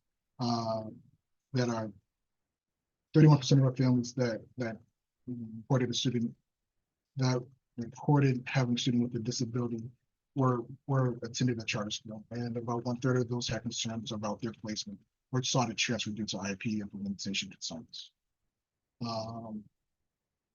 Next slide. So this brings us to our recommendations. One of the things that we spent some time doing was thinking about the better bus network consideration and how that would affect students. One of the things that we really would like to have some emphasis and some support with, as we consider current student travel patterns, we would like to create more efficient journeys for students. And that would mean expanding east to west routes and connecting far southeast and southwest deployment areas where many kids are traveling to school, to and from school. We need to connect high frequency bus routes in Capitol Hill and upper Northeast that travel east to west in order for students to have more direct access to school. There are several smaller neighborhoods across the district that will have some student impact from some of the potential changes that we're coming in. The Better Bus Network actually just released a finalized version of that that has some of the changes that would affect some of the neighborhoods that are listed below. As far as bus stops, we are currently going through the full document, and we'll have an updated recommendation around the Better Bus Network once we're able to fully go through the full document and look at all of these potential changes. Next slide. So how we should implement this. Vermont should increase those high frequency routes in far southeast and southwest from our lower Anacostia waterfront and near southwest and near northwest communities during the window students are traveling to and from school. We need to connect high frequency bus routes in Capitol Hill and upper Northeast that travel east to west, and conduct additional targeted outreach directed towards students, families, and school communities to better understand the student community experience. We need to expand the DC School Connect program, expand programs to increase the number of seats available for participating schools, and create routes that travel across the city from Ward 7 and 8 residents who attend school across the district. We need to expand the program to include students who live in Ward 5, as they also travel further than the city median distance, 1.5 miles to get to and from school. Next slide.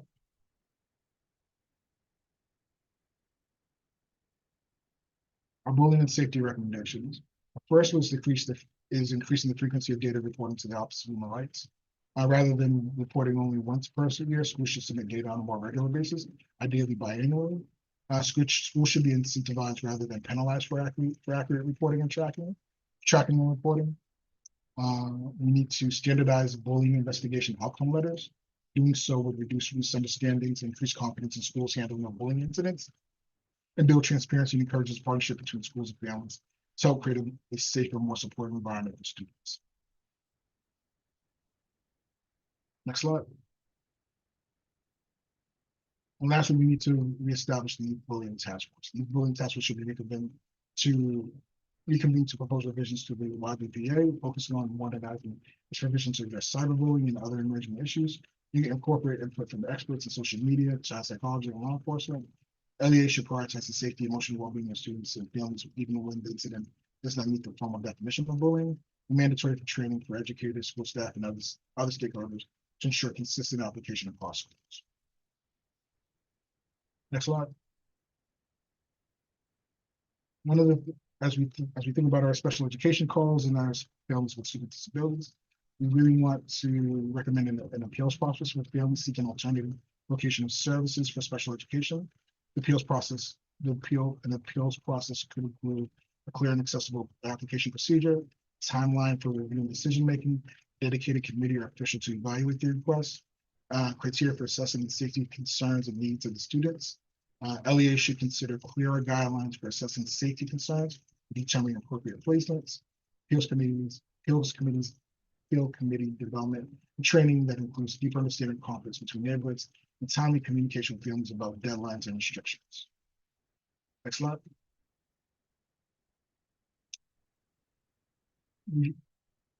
Students with disabilities should not be offered similar preference for students in specialized classrooms. Prioritize enrollment for siblings ease the burden coordination for families with multiple children. LEA should consider a clear criteria for sibling preference and capacity management for specialized programs to ensure equitable access.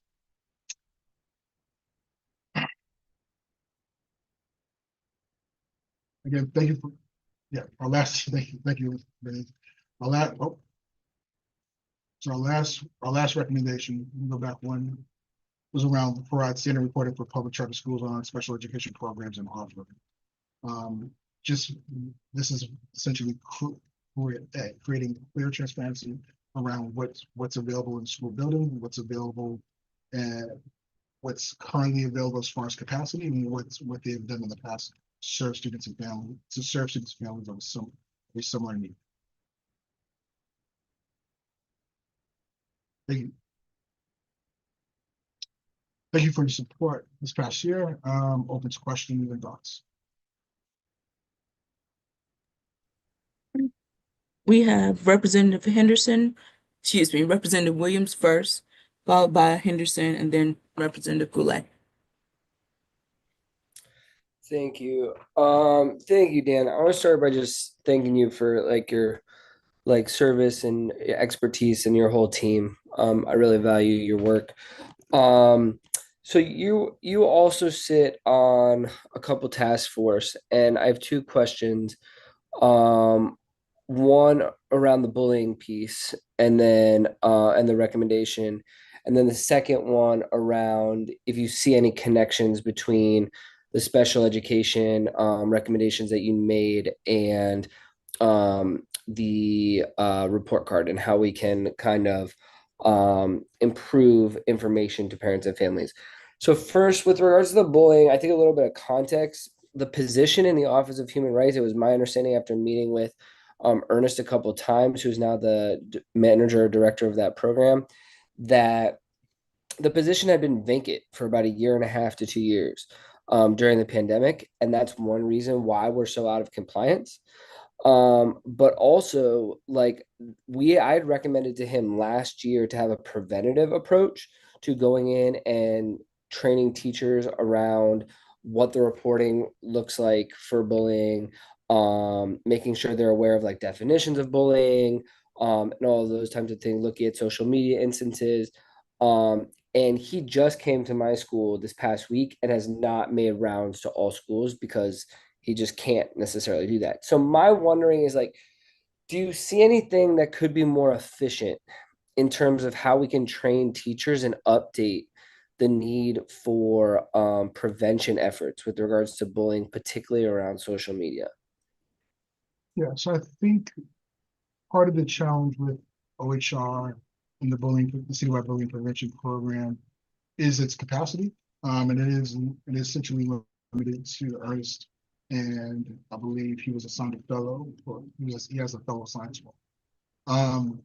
And there's some learning that we know what works on and kind of how to scale up trainings for teachers. And a lot of that is train the trainer models that we've seen Aussie use. We've seen different ways where we can build capacity to get what we need done without necessarily having to replicate Ernest in every school building. I think part of the challenge that came out of the pandemic was so much turnover in teacher, so much burnout, that a lot of the folks that knew these particular processes, understood some of the compliance and understood the way to manage some of these incidents, are no longer in school buildings. The other kind of dynamic that's also at play is the frequency of how bullying occurs, especially on social media, and the way students are using devices. I think a lot, when we created the laws, these laws were passed in 2012, and no one thought of Twitter or Instagram being used the way it's being used now. I don't think anyone thought that iPhones would have the capacity that they do now to kind of record instant events that will live, forever in the cloud somewhere, and that can be used to, intimidate, bully, or harass fellow students even after they left the building. And so I think part of our task and challenge is kind of reconnecting or reconvening around what we want to do as a city around how do we address cyberbullying and kind of how do we address those behaviors with our students? And I don't think we've done that quite yet. Fully. Yeah, I don't see it. And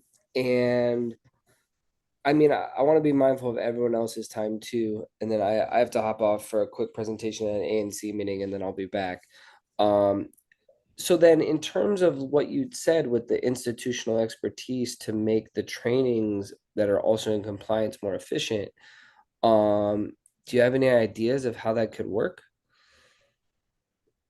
Yeah, so I know we've had some conversations with Ernest already around standardizing some of the practices and templates around the documentation that's going out. I think part of the growing the training is making sure that when we're going back to we're having multiple touch points. So it's not just our back to school institute during the summer months when we're getting our teachers ready to go back into the classroom, or even when we have our developmental days, just saying, all right, hey, here's the here's a, you know here's the 30 minutes of OHR bullying training. You need to complete these capsules.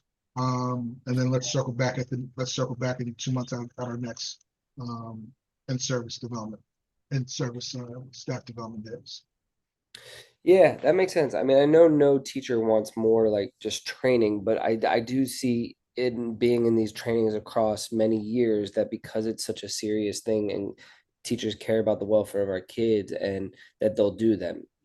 And I'd also think that one thing would be to push for like school specific data, so that people can take ownership over protecting the overall well-being of students at their school. And I'm not saying like reporting on any names or privacy violations, but just knowing kind of what incidents are occurring at the school so that the school can take ownership in creating action plans. I'll follow up with you like in at another time, but I think this is a critical issue and I think there needs to be more urgency with it. And I know that it's really having a big impact on student mental health. So I appreciate your investment with it.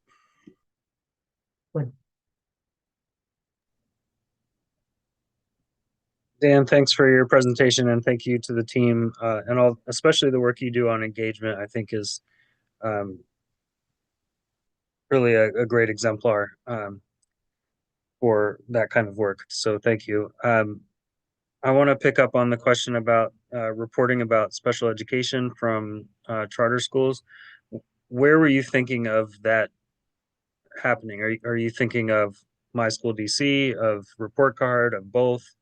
Where would that appear? I think the report card and My School are probably the two places that would be the most beneficial for parents, especially for parents that have students with disabilities. Just having a place where it says we have capacity to serve students with autism. We have capacity these are the folks that we have on staff. We have speech therapists. We have these specialists that are available. And that it signals immediately to parents that they're like, I know this is what I need for my child. The school has it, versus I go to a school and I talk to the school and by law they need to say yes, they can support my child, but they're not able to, come August, come fall, they're not able to have that staff member or able to find someone to fill that role. And then they're back, now they've lost a year of trying to get that need met. Yeah, I appreciate that. I find that potentially problematic given the like what they're required to offer versus what they can actually offer. Um, I feel like that's complicated, but thank you for raising that. Um, that's my last question. Thank you. Representative Goulet. Thank you, Dan, for a great presentation.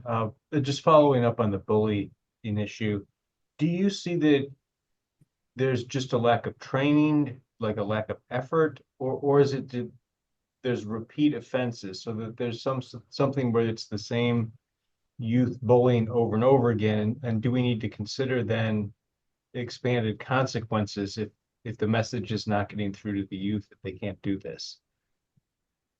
So I think there's two folks that are kind of driving some of these incidents. I think we have some young people that have picked up some very poor habits, social communication habits coming out of the pandemic. We lost a lot of folks that were kind of our bullying point of context, that were trained, that were doing that duty. Those are the same people that were deans that kind of got burnt out and no longer, are in the school building. And then, what really is kind of, exacerbating the problem is the challenge of making sure we're doing some of the interventions that we say we want to do, doing it well. So we moved to a lot of restorative practices. And restorative practices, when done well, are amazing. They're, you could see, you can walk into a school building, you can know like, all right, this school building is doing, restorative practice, restorative justice in a way that we want it to be done. And then there are other times when you walk into a school building, and you're talking with folks and you kind of see like, I hear about it, but I don't feel it. And for young people and our students, that is very much a true thing. Like as soon as they say, okay, we're gonna circle up, and circling is just part of the process, it doesn't mean anything to them. It doesn't mean like, okay, what we wanted out of them. And with that comes those repeated incidents.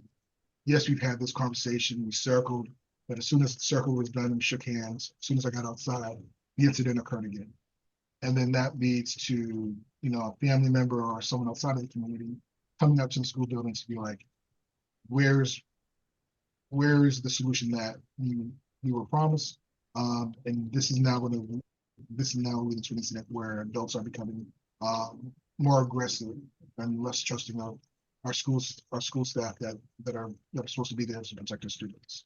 And they're taking on that role themselves. And my position is that, if we're not going to take this, I don't want to punish youth for first offense. I want to give youth an opportunity to make mistakes. But if it's deliberate, if it's a repeat offense and it's occurring over and over again and traumatizing, the youth that are being bullied, I think we need to reconsider some of the lackadaisical disciplinary practices that we have for youth that think they can get away with picking on other youth. I mean, and making those students' school lives miserable. So I'd like to work with you on that. The location of services issue, real quickly, that we mentioned.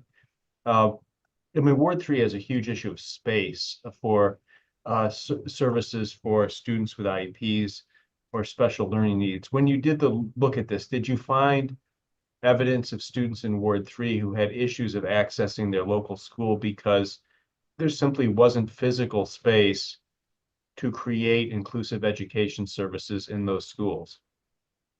I think I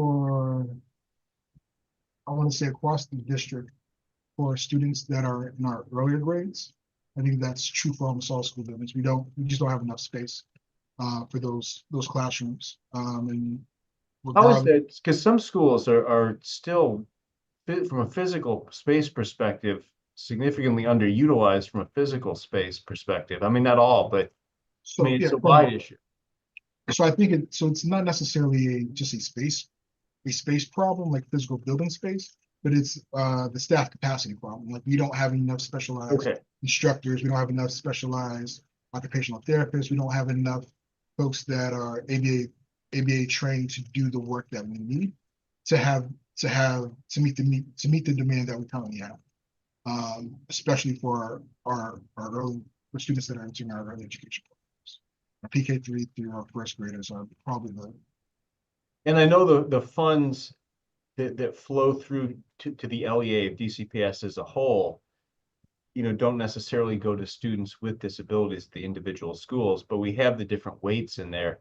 Do you find that those additional weights for educating students with disabilities are actually trickling down to the students? Because it's concerning if we're finding out that the schools aren't hiring staff to meet these needs when DCPS as an LEA is getting that funding.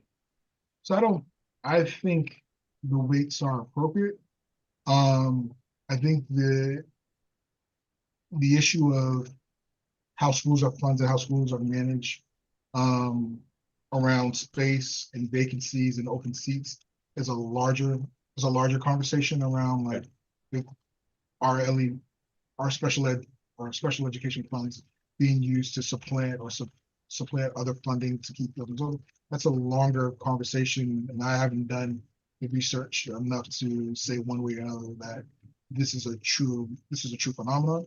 But I do know that as we begin to offer more, as we begin to have these students matriculate that are taxing our system in our pre-K through first cohorts, it's just going to be a problem that's going to occur grade band after grade band, because those same students going to need the same support as they go through grades 1 through 3, as they go through middle school, as they go through high school. So we're facing a capacity problem, just in general with our service. Okay. And lastly, I'm not expecting you to know the answer now. I just ask you to look at this as, we have MacArthur High School as one of the most geographically isolated schools. There's only one bus route connecting it right now, but yet students across the city come to MacArthur. So if you could just make sure when you do the final analysis of that, factor that in, because I think it's an ongoing concern. We've actually cut bus routes to that school since it was announced, when the opposite promise was made that DCPS would work with WMATA and DDOT to try to expand bus routes, and they've gone backward.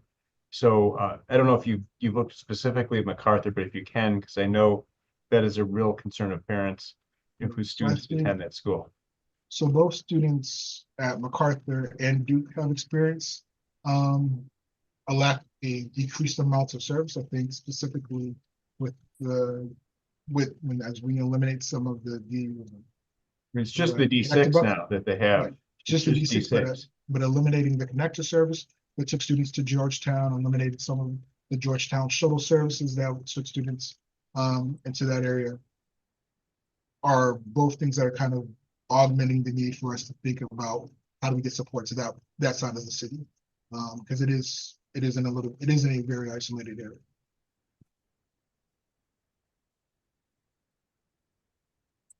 Thank you. That's all I had. Ryan, Representative Ting.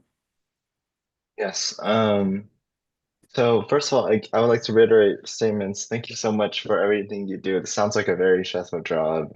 If I were you, with like hundreds of students making like reports, I would get burnt out trying to solve all of that, especially with all the issues with capacity.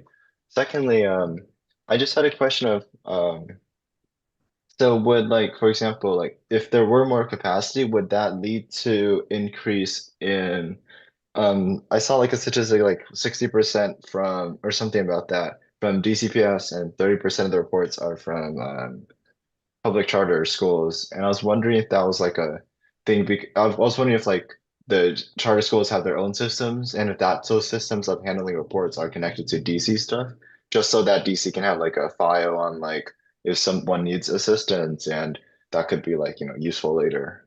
But there's like an integration there. So there's not an integration there. I think one of the things that came out of the Student Safety Enhancement Committee report that's put out by the DME was a recommendation that school leaders actually kind of wanted, was this digital backpack that allowed school leaders to be aware when a student is coming to the building, what supports and resources they were using before. And so not just for students that are connected to services through IEP, but if they're connected to any other services in the city, whether they're connected to court social services, DHS, DBH, like what are the things that are part of that student's life that help that student get to that point where they are now. And right now, most schools don't have that. I don't think any school really has that cuts across LEAs. And so I think there's a need for that level of transparency and kind of coordination with adults, that are supporting our students. Okay. Thank you so much. Are there any more questions for Dan and Steve?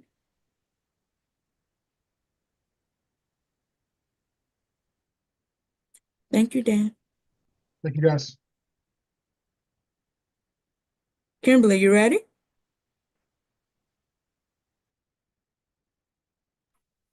Hi, yes, thank you. Just looking for the slides.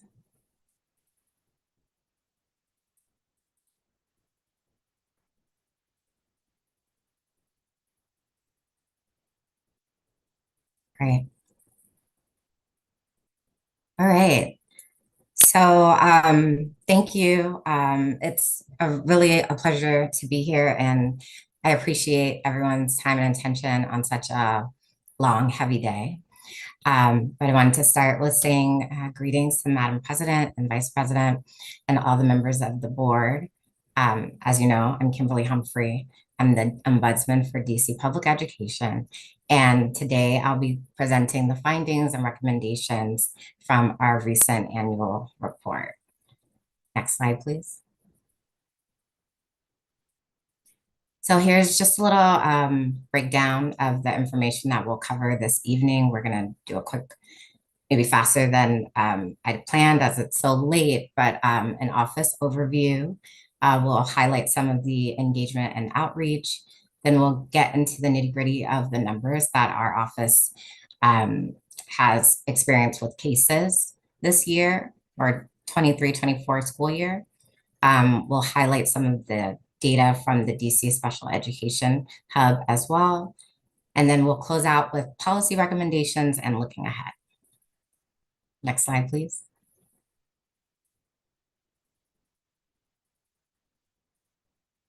So just wanted to take a moment to highlight our team. And also we do have a few team members that were on the line. Several might still be, but I know that we do have Hannah present. So I just want to acknowledge her, and I believe Triana and Deshay, who have been a critical part of this process. But just wanted to highlight the full team here.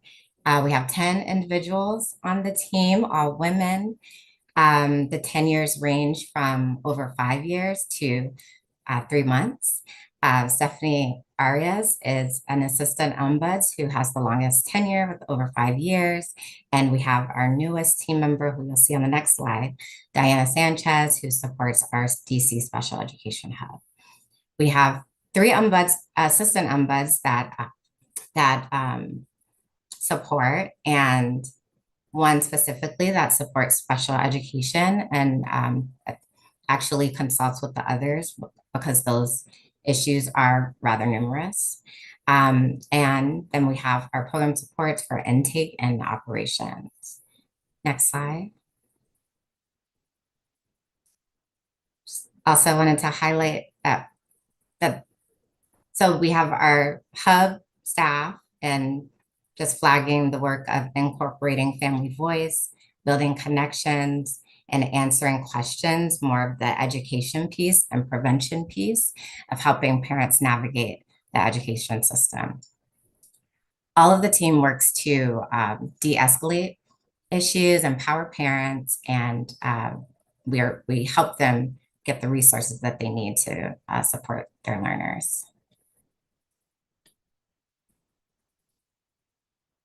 So I'm trying to, so most of you have seen this slide, and you know, ombuds means representative of grievances technically.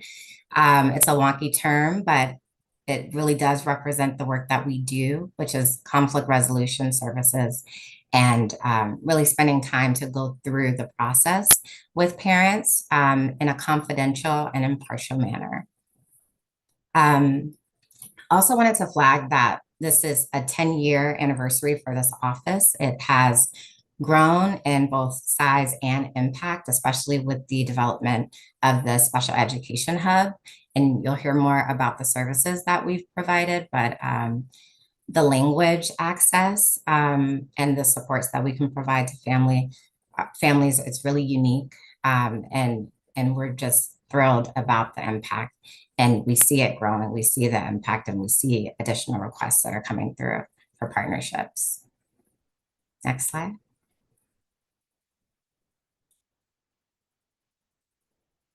These are the values that we've come together as a team to identify and make sure that we're embodying in our work together, as well as our work with the community.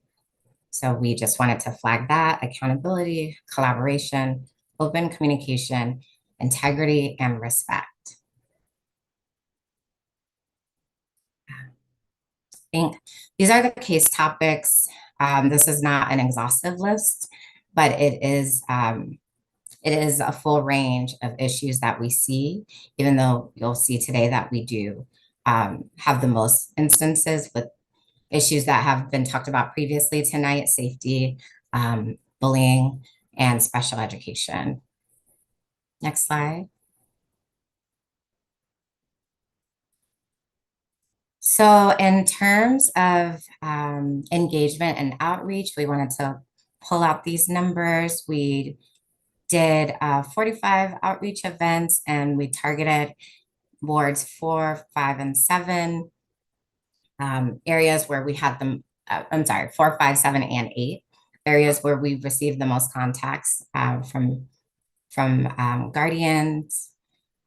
The Special Education Hub held 57 trainings, reaching nearly 2,000 attendees. And we conducted 31 attend program mediations. So those happened through a partnership with the Office of the Attorney General. And these are sessions where our assistant ombuds work with families to identify obstacles related to attendance, and work with families to identify solutions or shared commitments that will help with student attendance and boost student engagement. Next slide.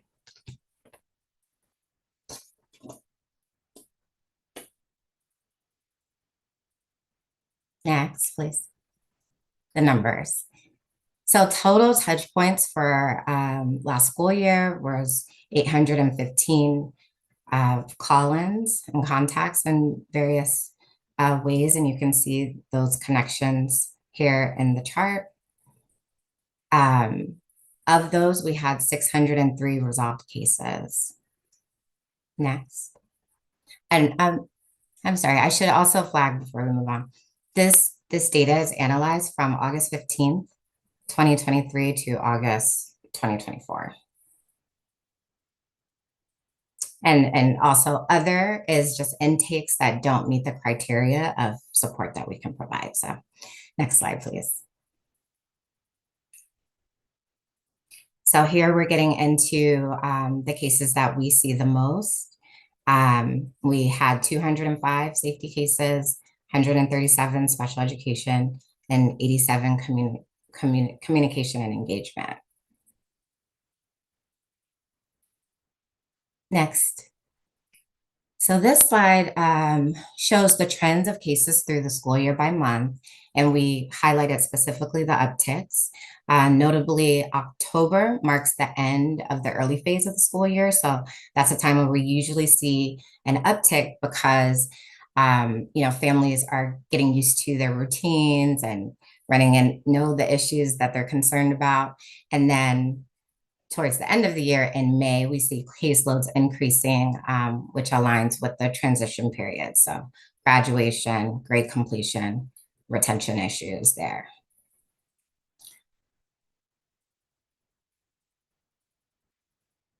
So this is the breakdown by type of school. So we had 384 cases, DCPS, 137 charter schools, and 11 were non-public placement.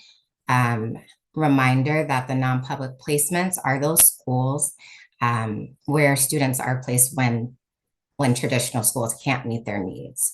And those schools have been issued a certificate of approval by OSSE. Next slide. Here we wanted to show the cases by education level. So you'll see 183 were elementary, 144 high school, 121 middle school, and 106 early childhood. Next slide. And I know this is usually an area of attention, and I will flag too that we track ward by the location of the school, not necessarily the call from the parent's location. And so we had 127 cases in Ward 8, 119 for Ward 5, and 104 for Ward 7. We highlighted these as the highest concentrations of issues. So we're going to dig a bit into those 3 areas. Next slide. So you can see the breakdown of the types of cases. 38 for safety, 21 for special education, and 16 communication and engagement. Next slide, the same information breakdown for Ward 5, 45 cases had to do with safety, 23 special education, 21 communication and engagement. And lastly, we did a breakdown for Ward 7, 45, 23, and 8. And we can share information later for the others that were not highlighted here on request. Next slide. So we also wanted to be sure to highlight some of the data coming out of our DC Special Education Hub. So we had 18 community partner trainings, 7 done in Spanish, and that was at the request of community partners. So we're really excited to be able to provide that. It's definitely a growing community in the city and a growing need. And we had 150 referrals of parents reaching out to us. 95% of caregivers recommend our team services. Next slide. So our trainings, and it's very interesting, thinking about the trainings that we provide and how we can expand and support and partner, thinking about the conversation that we just had on bullying. But these are the topics that we've been able to cover. Last year, it was, I'm sorry, that's a bit small for me, so I'm going to find my slide.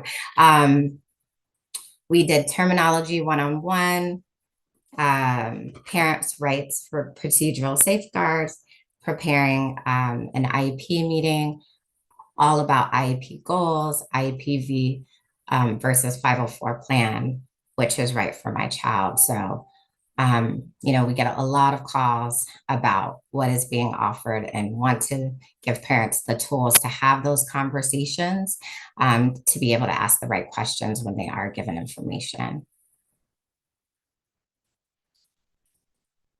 Next slide. So getting into our policy recommendations based on the types of cases that we've seen through the year. It's our goal, next slide, please. It's our goal to not only be a complaint repository, but to also be a strong partner on solutions. So we've highlighted 3 recommendations that respond to the highest trends in our office. We also narrowed them down based on feasibility to a degree. The items that we thought could, not only were they the most pressing just because there was just consistent issue that was coming up, but also in the implementation, possible solutions seemed to be something that we could most immediately help with. As you might imagine, there are numerous issues and things that could be addressed, but we really wanted to be intentional and specific here. And then I'll just round out with highlighting our core topics that we'll continue to work on as we look ahead. So next slide. So here are our recommendations. They included to improve the assignment process for location of services. So Related to the previous conversation as well, we do get quite a few conversations or calls, and an issue is definitely delays in information, but also just confusion about the process, especially once there's an issue with the services being provided and being able to be switched to a different location. So we recommend that LEAs adjust the timeline for notifying families of changes. And then that LEA should create an annual location of service toolkit to support families. Again, a lot of times families just don't know the process. So we really see that we can be proactive and at least giving families a baseline. And I think that could really cut down on at least some of the complaints that we hear. Secondly, we recommend improving safety communications and expanding the victim transfer process. These two recommendations are related to the bullying issues that we found to be very pressing. And we did see instances where, because the situation was not addressed adequately, it did come up again. Oftentimes what we've experienced is that there's not a lot of communication. And so that is also frustrating. And then there's just a variance in the type of response. So because of that, we think that LEA should revise parent-student handbooks, including the discipline policies, to update the procedures, particularly for a voluntary student transfer. There's not a lot of options, unfortunately, when there are several instances, and that does lead to issues where parents are extremely frustrated, distrustful, and taking matters into their own hands. So in order to address that, we would love to see transfers be addressed in a different way. And then related to that, because we see these issues with charters as well, it's an even more difficult situation, because in that sense, transfers are even harder because charter systems are not connected in the same way that DCPS is. And so there's even more limited opportunities to find a setting that will help the student learn and keep them safe.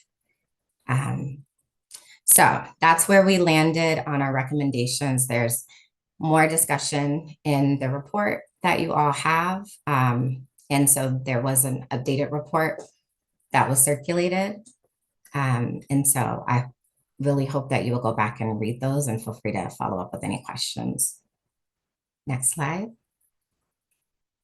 So looking ahead, related to the types of issues that have persisted, we will be focusing on family engagement, bullying and safety, special education, and community schools. Just want to flag for the last piece, we definitely believe that it kind of encompasses all of these when you are really in touch with the community and providing the partners that are needed. You can create a better culture, and that seems to be really driving the problems that we're seeing with bullying and safety. Next. So that was the last slide. Thank you so much for your attention and your patience this evening. You'll see, again, Hannah and Deshay there. Big shout out also to Triana Downey, who has been amazing in putting this together for us and supporting me. But I just wanted to emphasize how much this was really a collaborative effort this year. And we were really excited to be able to come forward with these recommendations. Thank you. Hi, Eric, or maybe I leave that to Bernice. Representative Goulet, followed by Representative Ting. Thank you, Kimberly, and to you and your staff for putting together such a great presentation. And I really appreciate the level of detail in it. Two quick questions for you. Mhm. One is, I asked Dan this because it appeared in his as well.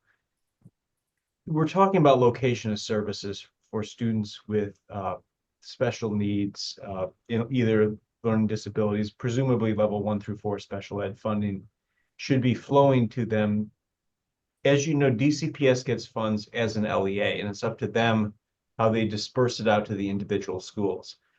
Based on what Dan said, like I'm very alarmed that the funds that we're setting aside at the LEA level for DCPS for our students that have level 1 through 4 needs isn't getting to them. If we're not able to provide in their local schools the types of resources that they would need to get an inclusive education due to staffing issues, then the funds are going somewhere else. Mm. So what do you, I mean, Dan said you have to look at it further. I mean, have you have any Yeah. reaction to that, or do you see that happening? So I'll just start by highlighting that there's a number of issues, but we do have to do the research to verify what exactly is happening with the funding. There is a conversation and task force that Hannah is on right now dealing with funding. So I will turn it over to her just to see the types of topics that are being discussed. But we know from the calls that we are getting consistently that a lot of the issues are stemming from staffing, not necessarily that they don't want to hire, but that we have not been able to secure enough of the right staff. So with that, I'll just turn it over to Hannah. Sure. I'll also just jump in to clarify that many of the location of services issues that we see are more around school choice. So often these are families that are being assigned to their in-boundary school, and they're actually looking for an opportunity to go somewhere else. So it's not necessarily that their in-boundary can't serve them, it's that they're looking for access to the school choice options that non-disabled students have. So that's one piece of it. That's not directly funding related, but really important to think about. Um, and then yes, as you all may know, the uniform funding formula for students is up to be revised right now. So I have been working with folks from all across the city on this, and we'll be happy to elevate any feedback that you have on that to the working group. Well, I just would like to make sure that the funds that we provide, with a level 1 through 4 add-on in the UPSFF flow to the students and aren't getting absorbed for central administration or for other things. Because there really it should be a calculation of what's needed to provide an inclusive education for those students. Last question, and then I'll turn it over. I mean, I appreciate your look at the bullying issue and the safety issue because I know they're related, but I do have to disagree with the recommendation. And I think we really need to revisit the council's push to end discipline procedures and to basically pull back options you would have and the schools would have. Because if our solution to this of chronic pervasive bullying is to just transfer the student out, which isn't always possible, as you noted, to get the student out of that setting versus get the bully out of that setting through a series of consequences. And I'm not somebody who wants to see kids suspended or expelled, but if a student refuses to treat their peers in a way that doesn't create a safety threat for the school, we need to start getting tough on this again. And what we've done has absolutely failed, in my opinion. Not across the board, but in situations like this, when it's listed safety as one of the top issues, and you have to come to us and basically say the school's options are limited and your options are limited, because we can't stop bullying if the student just basically doesn't take this seriously. And then our only option is to then take the student who's being harassed and bullied and force them to go to another school, which isn't always possible. Or they say, I just can't take this anymore and I want to go to another school because the bullying is so bad. We've got to do better with this. I'm actually now, based on these two conversations today, thinking of doing legislation that roll back all of these decisions that we made to basically remove options for sensible progressive discipline for students who torment other kids in school and destroy the educational environment. So I'd love to work with you on that. I know you may take a different position on it, but it's something that I just think we've got to revisit. And I'll just thank you. I appreciate the perspective there. And I understand that perspective. Um, I would just say that with these recommendations, I do think it's a larger issue, but we wanted to really be responsive to the current issues. And again, we were looking at things that could happen rather quickly while they work on some of the larger coordination around the discipline policy.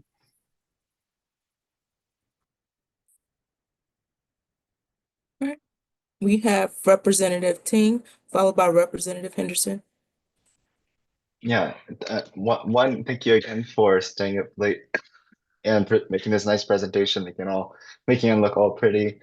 Um, Second, to follow up on Representative Goulet's thing, just to also add, it's not just like you can like it's not just you take the student out into a school and like the other school nobody knows each other. Like bullying can follow from school to school, especially if it's a special education student and the root cause is still there. Like for example, if a student has a speech impediment, they call him like a mean nickname, and now like someone from like school A texts people at school B and like, hey, this me nickname and like tell like you can follow from school to in this digital age.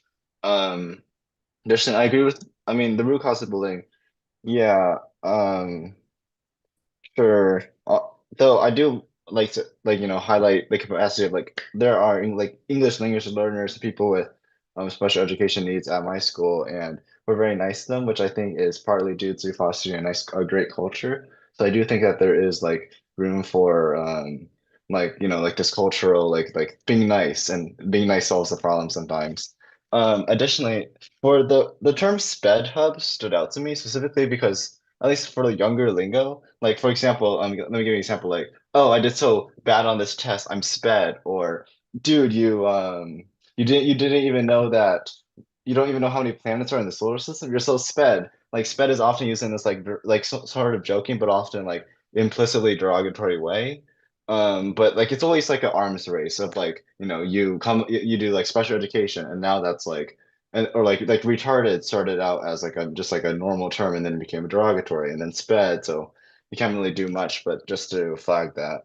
Additionally, I'm a little bit curious of this is my main question. I'm curious about what the root cause of like so like I see like a lot of the suggestions are basically the like LEAs aren't allowing people to leave and aren't really being like transparent and aren't really communicating. Is there like a root cause that would be like that's like addressable that could like solve other things?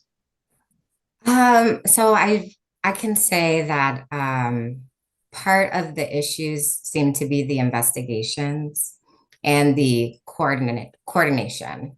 So also to clarify, with some of these transfers, they are we've highlighted a few examples of pretty serious issues where you wouldn't, you know, it just might be the best situation. And we did flag some of the considerations that need to be part of the process that aren't right now in terms of us, if a student can be moved and it's necessary to have that happen, are we considering other safety barriers or other issues and providing several options?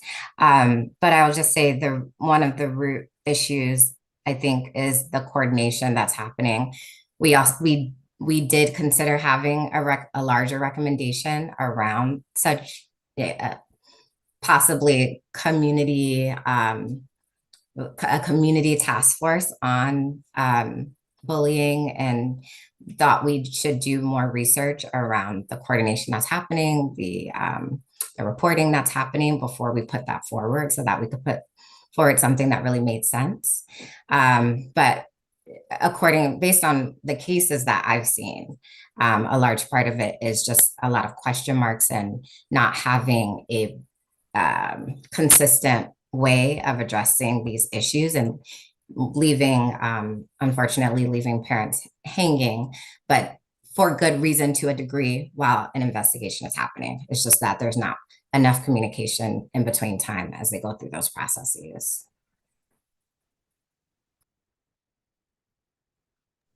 Representative Henderson.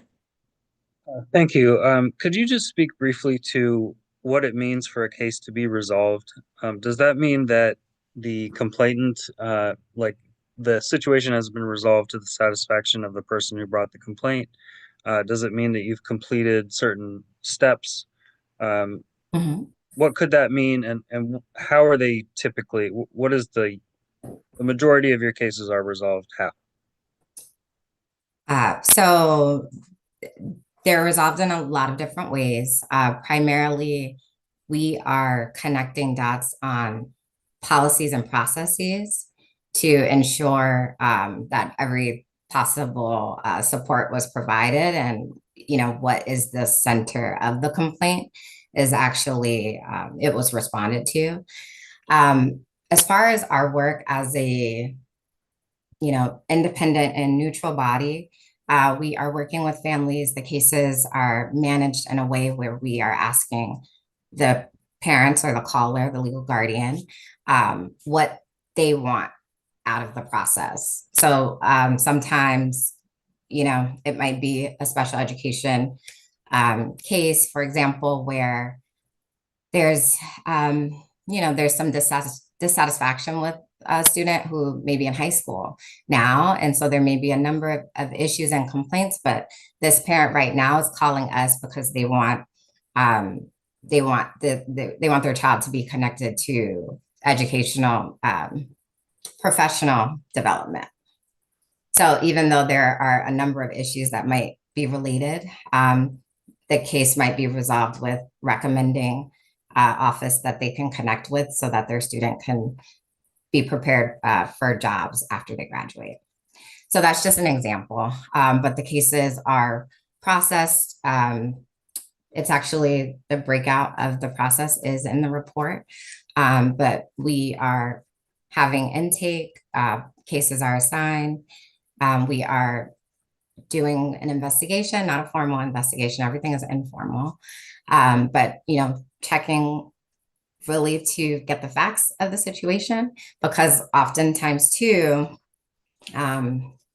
parents are office shopping, and they have resolved the resolution might be a policy that they don't agree with, but it is what the options are, and it is the way that we can help them at this time.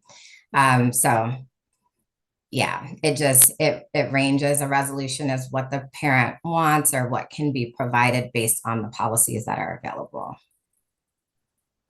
Thank you. Are there any more questions for Kimberly and the ombudsman's team?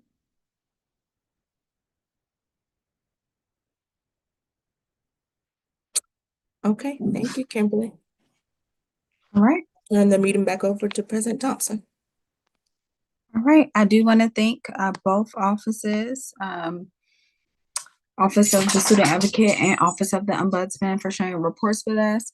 I would greatly appreciate the work you do and look forward to continued collaboration over the next year.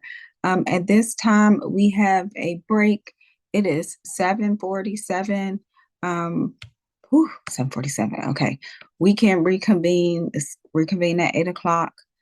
So we can keep moving through this virtual working session. Thanks, everyone.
Okay, it is 8:01.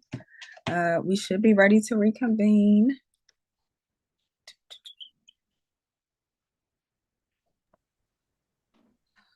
Thanks everybody for your flexibility.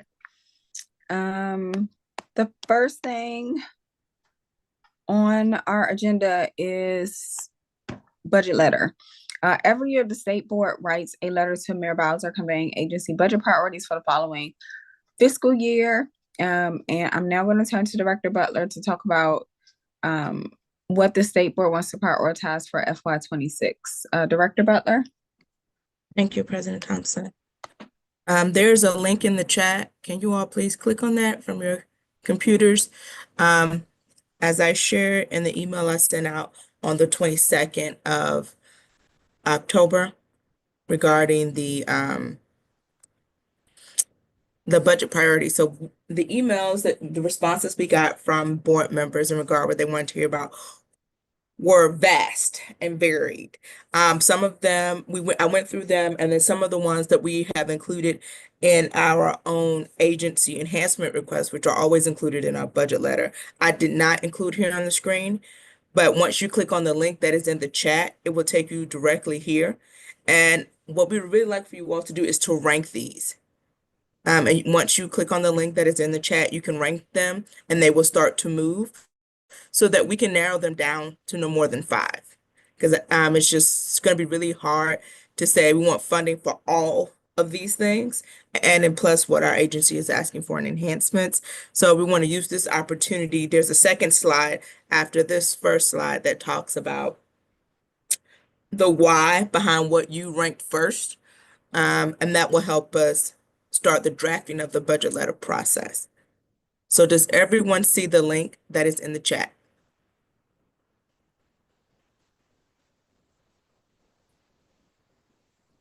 Yeah, and it works. Thank you, Executive Director Butler. Give you all a few minutes to take a look at that. I think this is telling me I can move this thing. So as soon as you start to move them around, and I'll read some of them for you just to make sure you know. Funding literacy task force recommendations, funding for math PD, safe passage, universal out of school time. There's a typo there. Funding for sustainable development, CTE programs, funding for the creation of a charter school sports organization like that of DCPS, and securing swing space east of the river.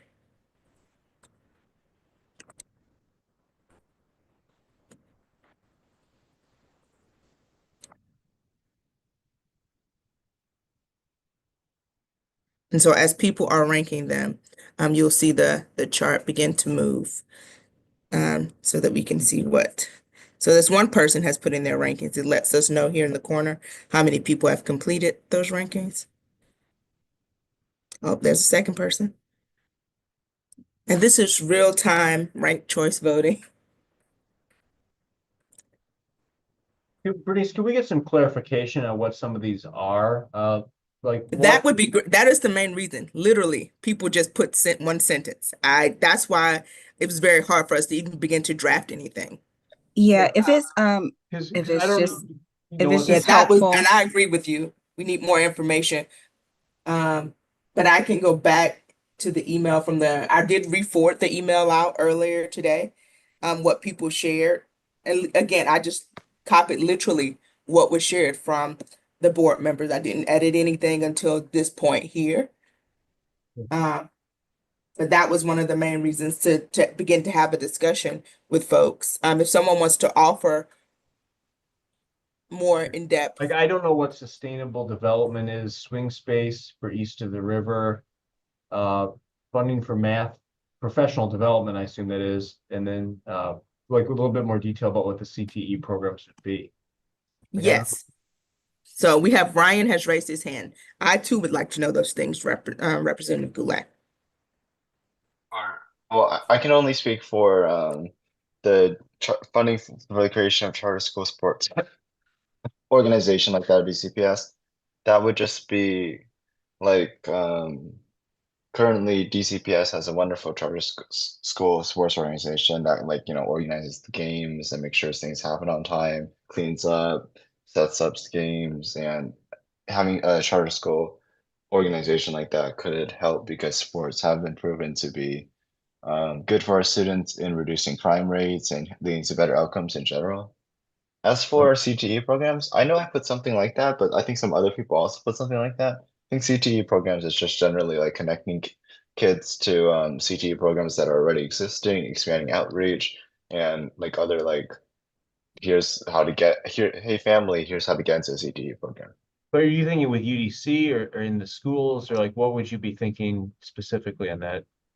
I know that like I keep like finding all sorts of CTE programs just like everywhere. Like I remember I have a whole doc of just random CTE programs in DC that I found. It's not just UDC. Also like knowing what schools have CTE programs. I think like a bunch of high school like around half of high schools offer them, but like I don't know anyone who like actually knows this stuff. So yeah.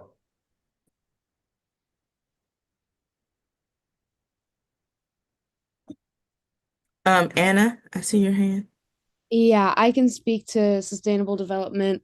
I am thinking about that in the context of the Green New Deal for schools, and I would like to remind you all that you did vote in favor of the Green New Deal for schools last year, and now the next step of that is implementation, and we can't do that without funding. And I think that it is important for the state board to come out in support of sustainable development in schools. That can be anything from infrastructure to things outside of the Green New Deal for schools, but I do think that it's important to have that as a priority. Yeah, I'd agree with that. Are you thinking that that would be, because in one of the demands we talked about as we modernize the schools, we make sure that they are, green certified, that they've got, electrical, that we upgrade the heating and cooling systems to be electrical if we can. Are you thinking then that we would look to basically increase the plan modernizations to ensure that all of those meet the higher environmental standard? Ideally, yes, but I think that I was a little bit more specific in my other description. I think that this would also fall under the category of like the Universal Free Meals Act, like anything that is, I should have honestly just said Green New Deal for school stuff because that's kind of what I meant, but anything in that ballpark. And yeah, you had talked about putting that in the budget before, Yeah. Representative Goulet. So Yeah, I think and I was thinking, yeah, if this is referencing the meals piece, I'm all in on that because I know Councilmember Henderson introduced legislation on this, and I think that's something that we could absolutely, I think that's an achievable ask on it. So, like, how are we looking to do this, Bernice? Are we looking to then refine each of these further? No, the goal is to rank them. Each individual member is to rank the choices on the screen. And then once everyone has participated, it will let us know based on the count here in the corner. And then we will see what the top 5 are. And then on the next slide, there's a question that says, for whichever item that you have ranked number 1, could you please tell us why it is important? But that's on the next slide. This slide is just for the ranking so that we can figure out what the top 5 would be. Does that make sense, Representative Goulet? I mean, it does. I mean, I think just generally on this, what I'm not clear on is, I mean, because this is all funded through the formula, the UPSFF, a lot of these things, and some aren't. So like I think it would be helpful to understand kind of what are we looking at operating funding, capital funding? Like what budget are we looking for it to be in? Is it through the DCPS formula? Because some of these things that I like as concepts on here, I wouldn't want to be coming out of the UPSFF. So they'd have to be separate things through OSSI. So I think what the ask is. So first, maybe let's figure out if anybody else has questions. I see a couple in the chat. I do want to clarify that there technically is a charter school sports association already. It does exist, and then there's actually the larger umbrella of the charter plus the DCPS association. We tend to be lumped in with them during budget testimony. So that does exist. So I just want to note because it says creation of.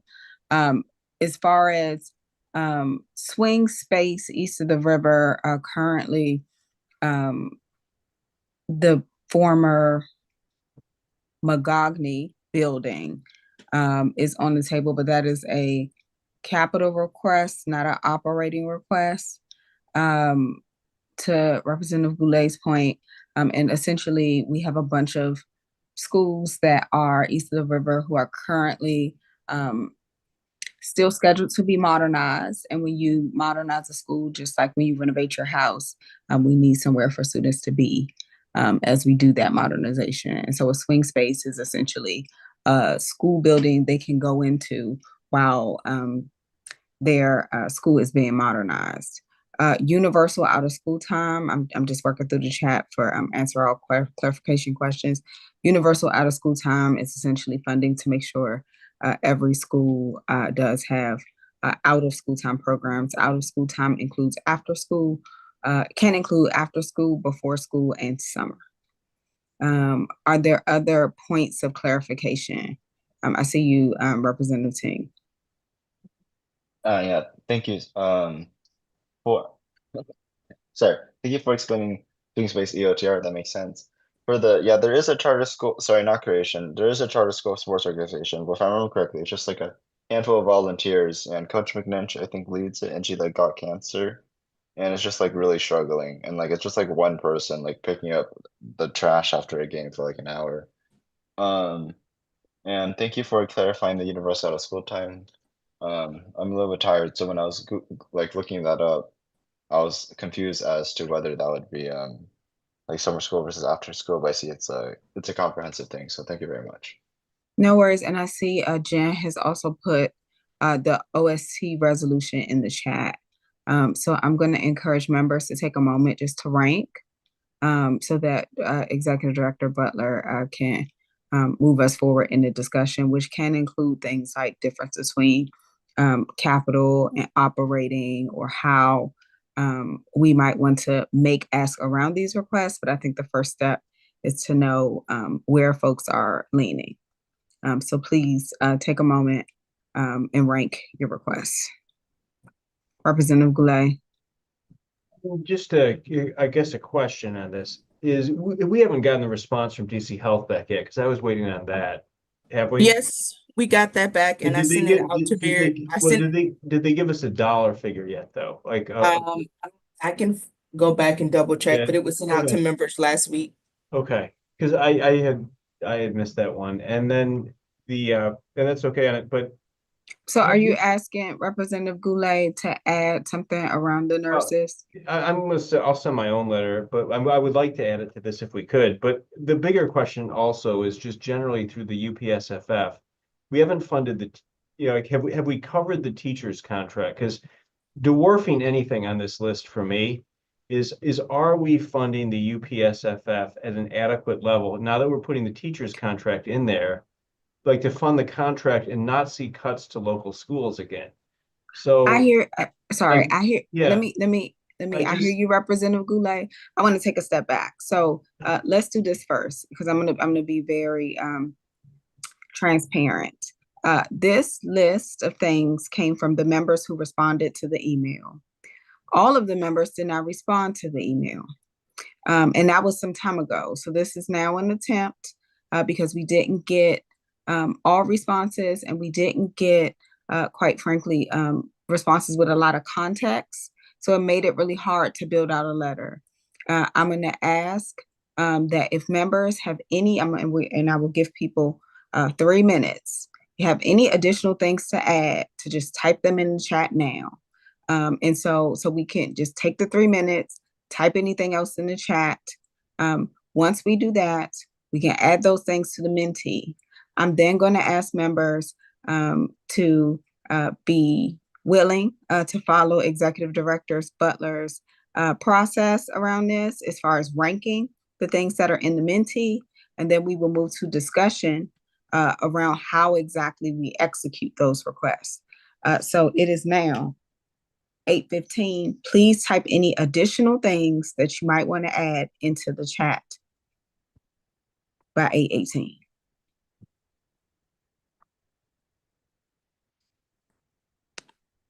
And Executive Director Butler, we can update the Mentee list. Is that correct? I'm assuming so.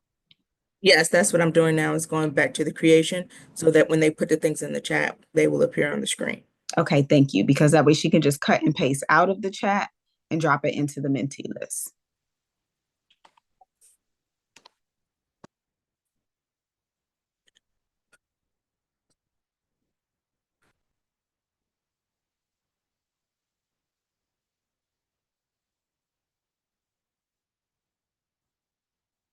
Jenny, you read my mind. I was just thinking about last year's letter.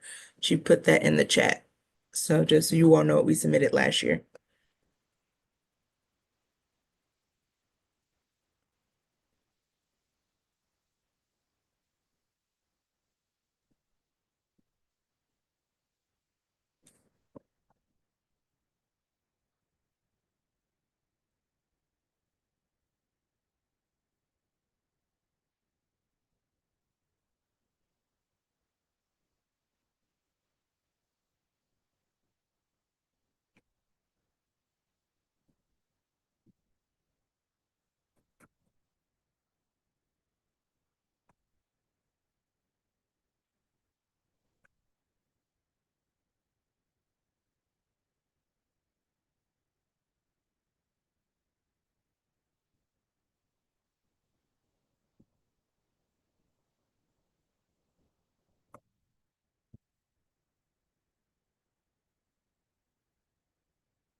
Okay, it's 8:18. Does anyone need additional time? Just give me a raise hand function or something if you need additional time. Okay, so these are 3 different ones in one chat. Give me 1 second. Okay, and then we'll give Director Butler a moment to update the mentee. Thanks everyone for your patience.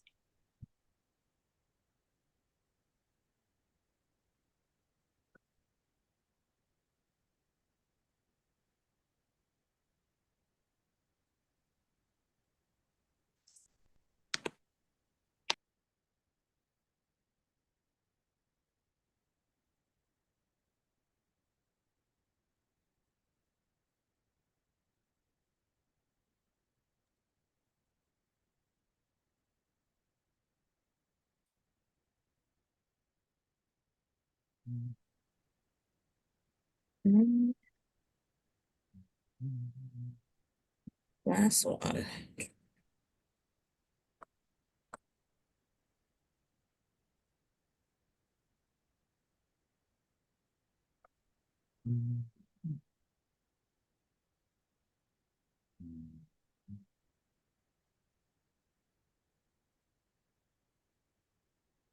Okay.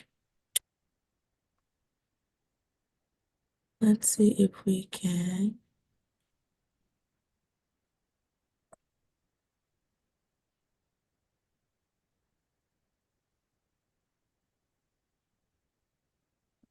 Go into my Zoom. Gonna share.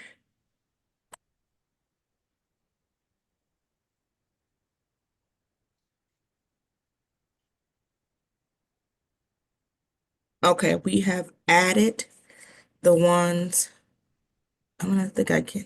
It may be most helpful to reset this so that we start all over because it's just showing.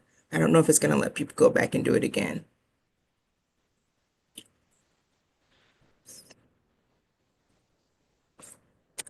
I have a question. Go right ahead, sir. The letter mentions some of the things that are on this list. Do we know what the mayor, how she responded to the requests that we had? I think there were 5, and I think 3 of them were on this list. Um, Yes, so the director of the DC Department of Health responded in a letter that we sent out to members. I'm not really talking And about the nurses. Right. I'm talking about other stuff. Like Safe Passage was on the list last year. Yes, Frederick is talking about the budget letter from last year. Right. oh, The which letter. And things so, were funded and which things were not funded. Okay. yeah, I mean, there was an increase to the UPSFF. I Right. don't recall it being exactly aligned to what we requested because I'm working off of memory and those things aren't in front of me. Safe Passage, it was kind of a mixed bag. There was expansion in certain areas, but then there were also places which lost investment. So it was a bit of a wash. There has been some funding for letters training in the previous budget, but the ask as well has been to fully fund the recommendations, and that was only one recommendation of the Literacy Task Force. I'm trying to see what else is in here. The school time nurse, we clearly just talked about that, and the letter Bernice reference gives a little bit more context to that. And out of school time funding, I know there was an increase. I cannot remember the exact amount, so I can't tell you if it was if all of our goals were fully achieved, but for some of these things were at least partially addressed. Is that helpful, Representative O'Leary? Yes. Okay. Thank you. All right, well, I can share the screen and I did reset it so that everyone, if you've already voted before, you would have to re-rank, but that is fine. It puts all of the items on equal footing. Oh, people have already started with the same link that's in the chat before still works.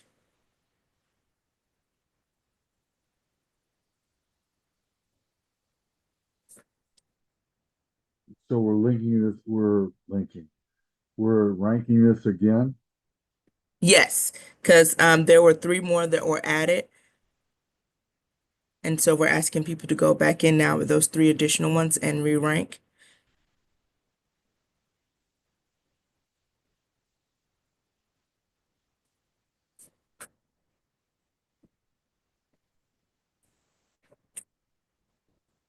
Yep. And the link was put back in the chat for folks.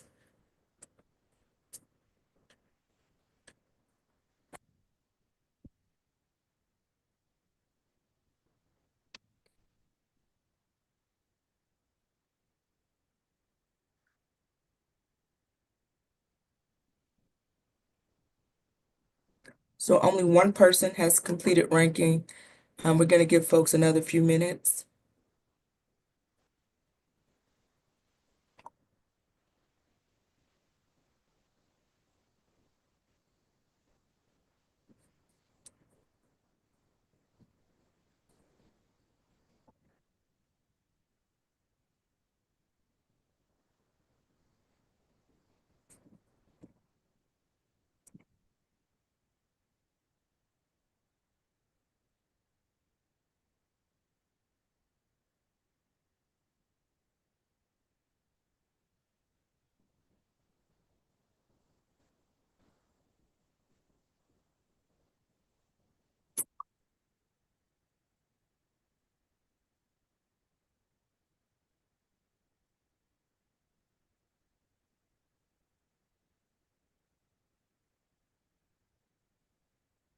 Okay, we're up to 5 people.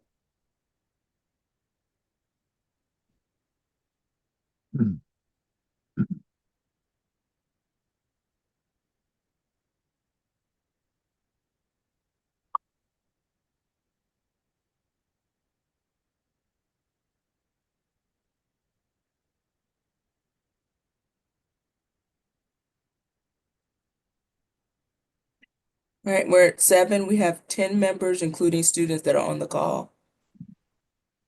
So I don't know if those last 3 folks want to rank or should we just keep moving forward with the 5 that we have now?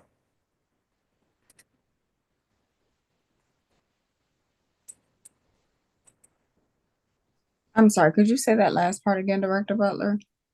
On the call at this moment, there are 10 members, including some students. Mhm. And there are only 7 people that have completed rankings. Would you all like to just move on with the 7? Or if those 3, I don't know who the 3 individuals are who haven't Okay, can, completed. if folks need more time, can they just use the raise their hand function? I texted them, hopefully, I don't know. I'm sorry, Brian. Representative Ting, what was that? Oh, I texted them, hopefully they'll respond, I don't know. It does say 8 now, so I think that maybe that was you. Okay. Does anyone else need more time to submit? Going once? Going twice? All right, let's go. Okay, so the top 5 are the funding for local schools citywide through the UPSF, then funding of literacy task force recommendations, funding for universal school nurses via DC Health, funding for Green New Deal, demand for universal free school meals, and safe passage funding. Those are the top 5 that we will list in the budget letter. And so now I am going to go on to the next slide, which asks us to say, for the item that you rank number 1, or for any of the top 5 items, please describe why you think that item is important to be funded. And that will help us, again, do the content of the letter. And our goal is to have a draft of this letter at before the end of the month so that we can get it to the mayor before December 1st. So you all should be able to respond on your end and why you think the item you rank number 1. For the item you rank number 1, please describe why you think it is important. Because oftentimes you may have a nuanced perspective on the issue, and we just want to make sure that everyone's on the same page and that the staff dedicates the time necessary to the issues that matter most to you all in drafting the board's letter.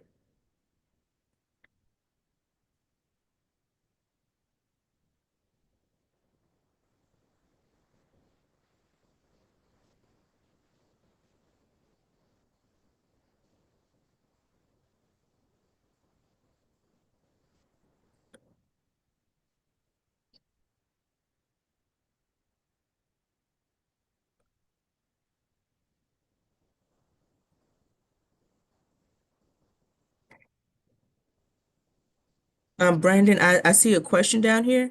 I'm not quite sure I understand it in the chat. Could you share more of your Yeah, thoughts? in the budget letter, you said we would include 5. And I also see that math and professional development for math instruction is number 6. I just wonder if we could have 6 instead of just 5, because I think that math is a really big issue that we definitely need to tackle. I would second that. I'm sorry, I can't see a listing of the rankings. Maybe I'm missing something. No, I don't know if it'll let me go back to the, will it let me go back? I don't think it'll let me go back to the. I have a Oh, there it screenshot of it, is. Bernice. I'll put it in the chat. There it is. So this was the final ranking.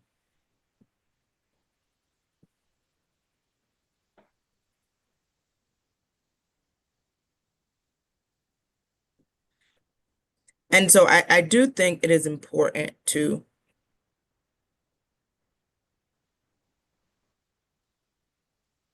be as concise as possible. I think 5 is a good number because it's like, it's going to be really hard for the board to ask for these things and then also to support the agency's ask.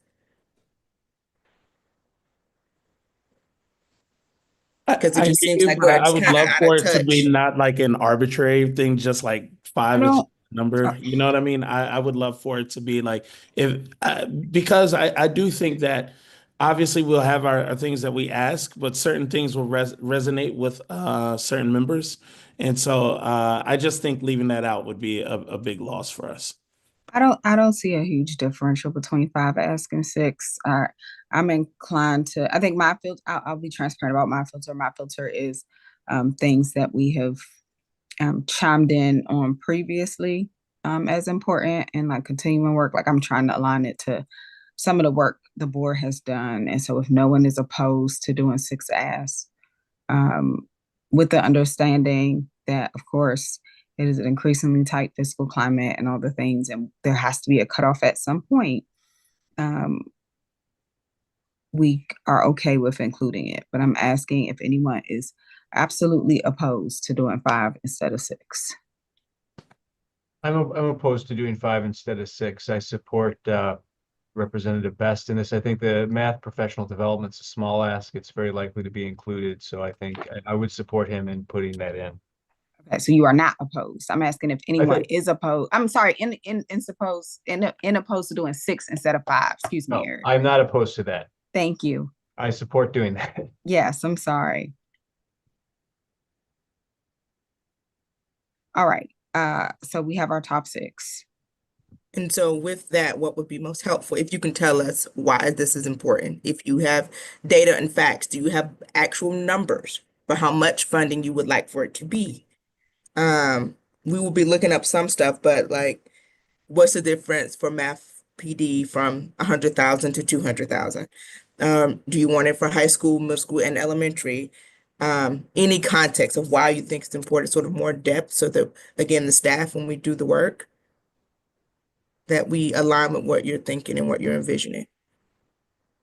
Yeah, if we could have folks follow up, and I know I always hesitate to, I encourage it, but please via email and send something to the staff by close of business tomorrow on what they think is important and any details they would like included so we can get this letter out. I would greatly appreciate it. Please send those emails to Bernice, Jen, myself, and Jock. We will then compile a draft letter and send it out to the full board, just like we do with the testimonies.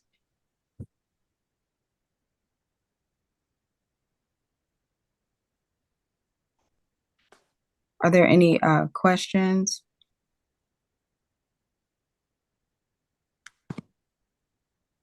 That was good work. All right, we're good. Okay. Thank you, members. Next, October panel was on graduation requirements. You have in your materials a summary document with key highlights from the panel. I know we just had a presentation from Aussie on graduation requirements. Are there any comments or next steps that folks would like to raise outside of some of what I think was covered in Aussie's presentation? This is your opportunity.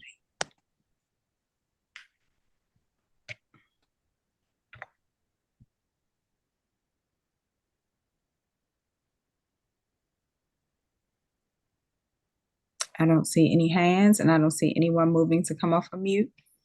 I don't know if we're virtual, so I don't know if that's because folks need a chance to look at the summary document, or if they want to just give me a thumbs up to let me know they're good to go. Okay.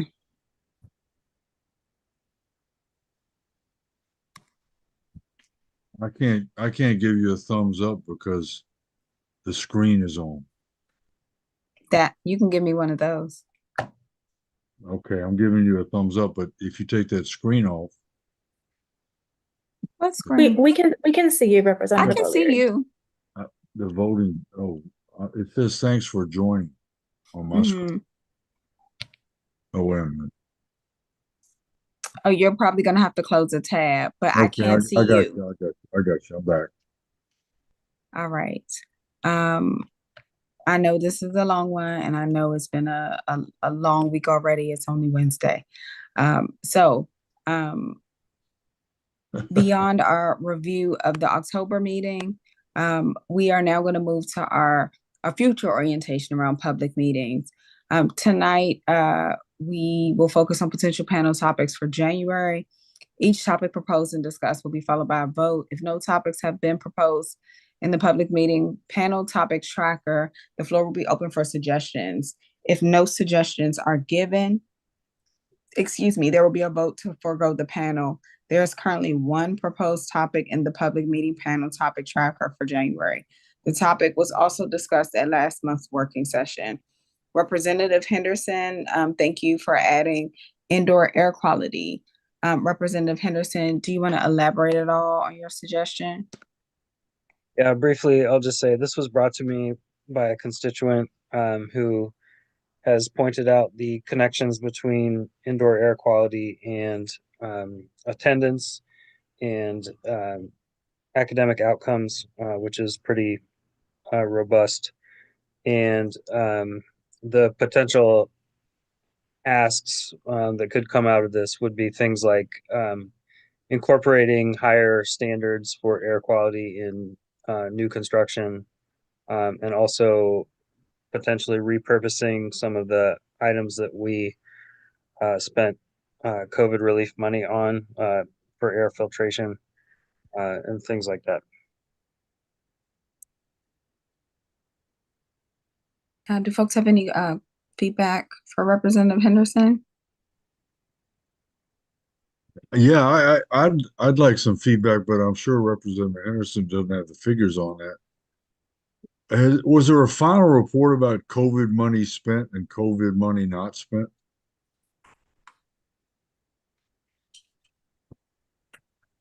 I'm sorry, do you mean the ESSER dollars and the different ESSER, ARPA, and everything else? Yep, all that money that was given to the city. OSSI does have a dashboard that they have continually updated. There was also an ask to extend in some of the spending. I don't have those figures offhand, but No, I know. we can follow up. We can follow up and find out what's available. Okay, thank you. Thank you, Kathleen. Okay. Members, thoughts on this as a January panel topic, and or if there are any additional, excuse me, let me ask this. Are there any additional suggestions from members?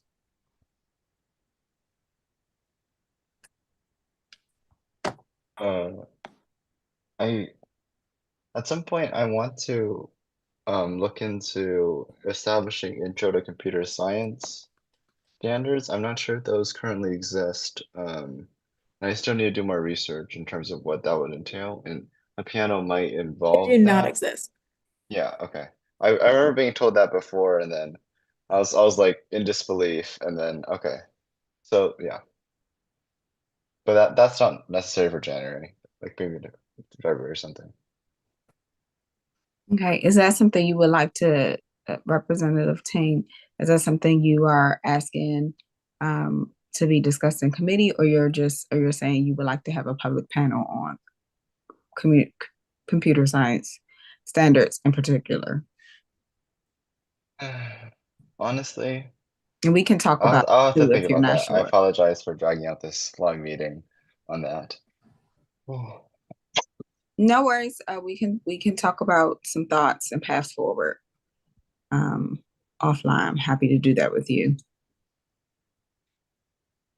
All right. Last call for any additional topics. Okay. Hearing none, happy to take a vote on indoor air quality as a January panel topic. I don't I'll make a motion to use all right. indoor air quality. Thank you, Representative O'Leary. Is there a second? Second. All right, I think that was Representative Henderson. All in favor? Aye. Aye. Aye. Aye. Any opposed? All right, we have a January topic. Thank you, members. Gonna keep us moving forward. Committee reports. Next on the agenda are committee reports. Each committee chair will provide an update, followed by member questions.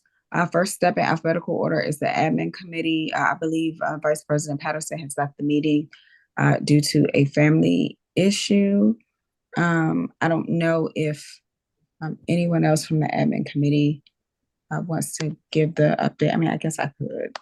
I just don't have it in front of me. I'm happy to. I'm So glad do to it if pull it that up if works. you need it. Yeah, if someone else could do it, because I don't have it right in front of me. Anybody can do it. Eric, Bernice. Or I can. Wait, Ryan, I think you have to be in the meeting. Yeah, right. You cannot. You were not in the meeting. I Oh, need okay. either Director Butler or Sorry, my bad. I thought I could just read off. Okay. Tired. I'm just pulling up the report from Dropbox, so I have it in front of me. So the admin meeting was November 1st at 3 p.m. to 4:15 p.m. Attendees included Vice President Patterson, the chair, President Thompson, Representative Chang, Representative Goulet, Dan Davis, Chief Student Advocate, Kimberly Humphrey, Ombudsman for Public Education, and myself. Key highlights: each office gave updates on their operations and shared their enhancement requests.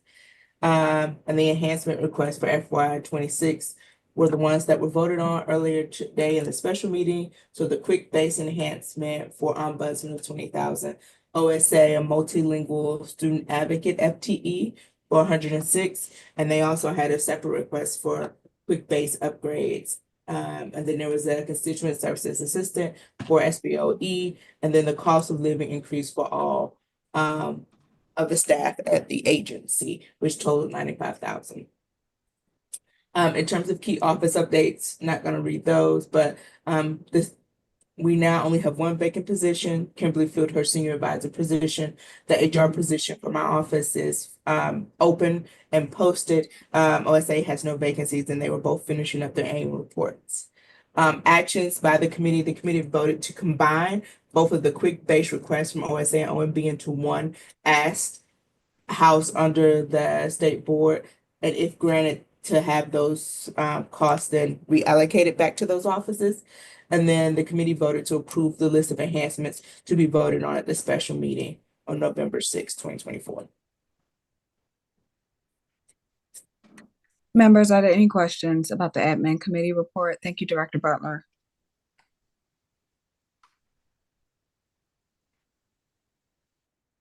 I mean, granted, we already voted on budget enhancements in the special call meeting, so. All right, if there are no questions, happy to continue moving us along. College, career, and life readiness. I'm coming to Representative Henderson. Thank you. We discussed the October panel.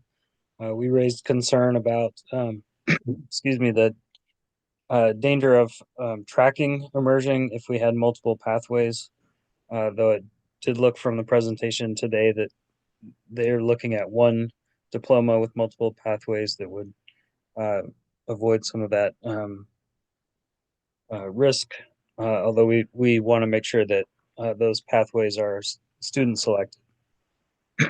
Excuse me.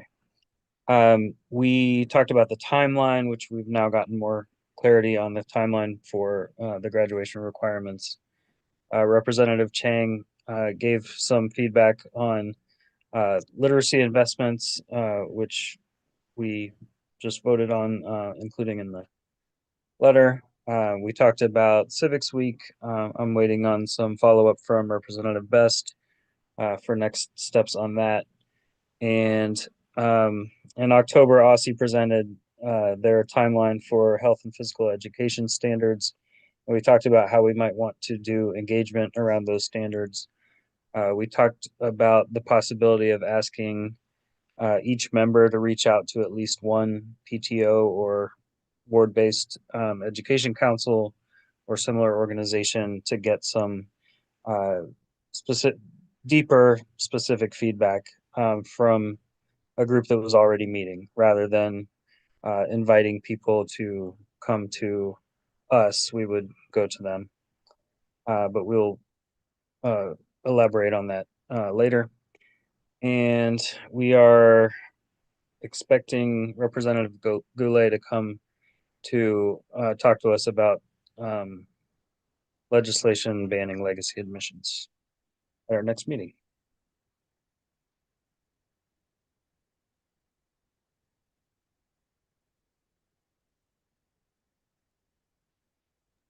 I thought I was off mute.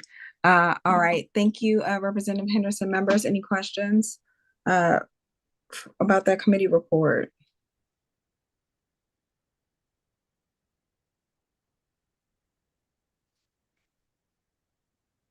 All right, hearing none, I want to thank Representative Henderson and come to Representative O'Leary, Educator Excellence.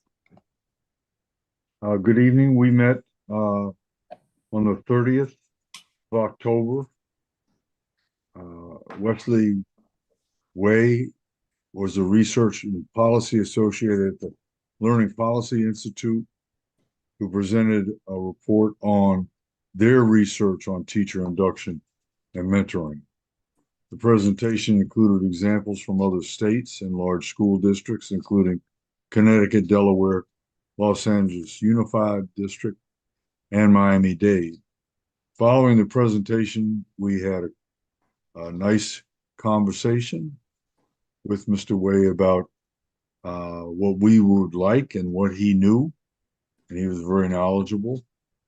And we concluded the meeting by debriefing the council committee on the whole hearing on teacher and principal retention, which happened the day before. And we also discussed next steps for the committee and its work. The next steps being, one, on the topic of allowing collective bargaining for impact, the DCPS evaluation and feedback system for school-based personnel. That's work with the union. And one on the topic of what teacher induction should look like in the District of Columbia, since there is hardly any mentoring or induction available right now in either of the systems. There are some things that are being done, but as far as a system-wide induction and mentoring, there's nothing being done. Thank you. Thank you, Representative O'Leary. Any questions? Yeah, my question is like what the induction work is something that came up also with the hearing, and I'm just trying to get clear as to what the product could be for like what our recommendations look like. Are we just thinking a resolution? I don't know if it needs to be like a full report. And like what I'm looking for right now, in terms of a timeline is for some like a policy recommendations in the budget, because one thing that we learned from the presentation was that a quarter of all DCPS teachers are in their first year. And this was something that I saw personally in my training with DCPS this year, is like how many brand new teachers there are. And so I would hate to miss the boat in next year with not having an induction program that could provide particular supports to first year teachers. So I'm curious as to what makes sense for next steps and how we can best advocate for this. It's an emergency, and I think we need to act like there is one and push the system to get to work on that kind of thing. Because as you said, there are a lot of teachers who are brand new and they don't have mentors, and there isn't a system. As you remember, when I asked a panel of the experienced teachers at our last meeting, our last public meeting, how many of them had been student teachers, and none of them had been student teachers.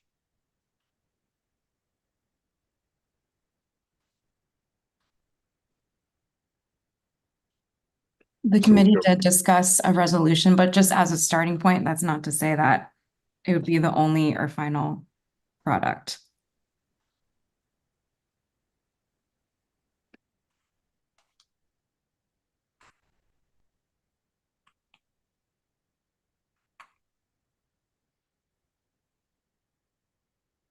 Other thoughts on the report or questions? Yeah, I just had a thought. At my school, my school based DC has a pretty bad teacher retention rate for various reasons, but I think we do have a decent mentoring program. I'm not sure, or at least the structure is, I think, Miss Sangavi, Sangavi will like go into a classroom and sit down and like watch the teacher teach and then take notes and then like follow up and like give them a rating and like tell them places to improve. And I think we also have a mentoring program where like I know like one teacher like will sit in another teacher's class and then give them feedback, like peer feedback. And we also do have our biannual teacher feedback forms where we can write down complaints about a teacher, and then like some administrative people handle that and provide feedback.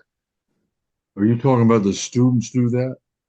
Yeah, that's for the students. I apologize. Yeah, because I know a lot of students personally who like really like don't like teacher A because teacher A keeps giving them tests and not teaching them the content on the test, and they're upset with teacher A, and but they're not going to tell teacher A, and so like they get that anonymous feedback form, which is a little bit silly in my opinion, but whatever.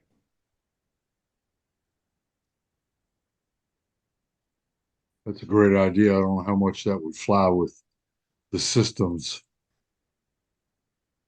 but keep it up. Okay, so that's our report.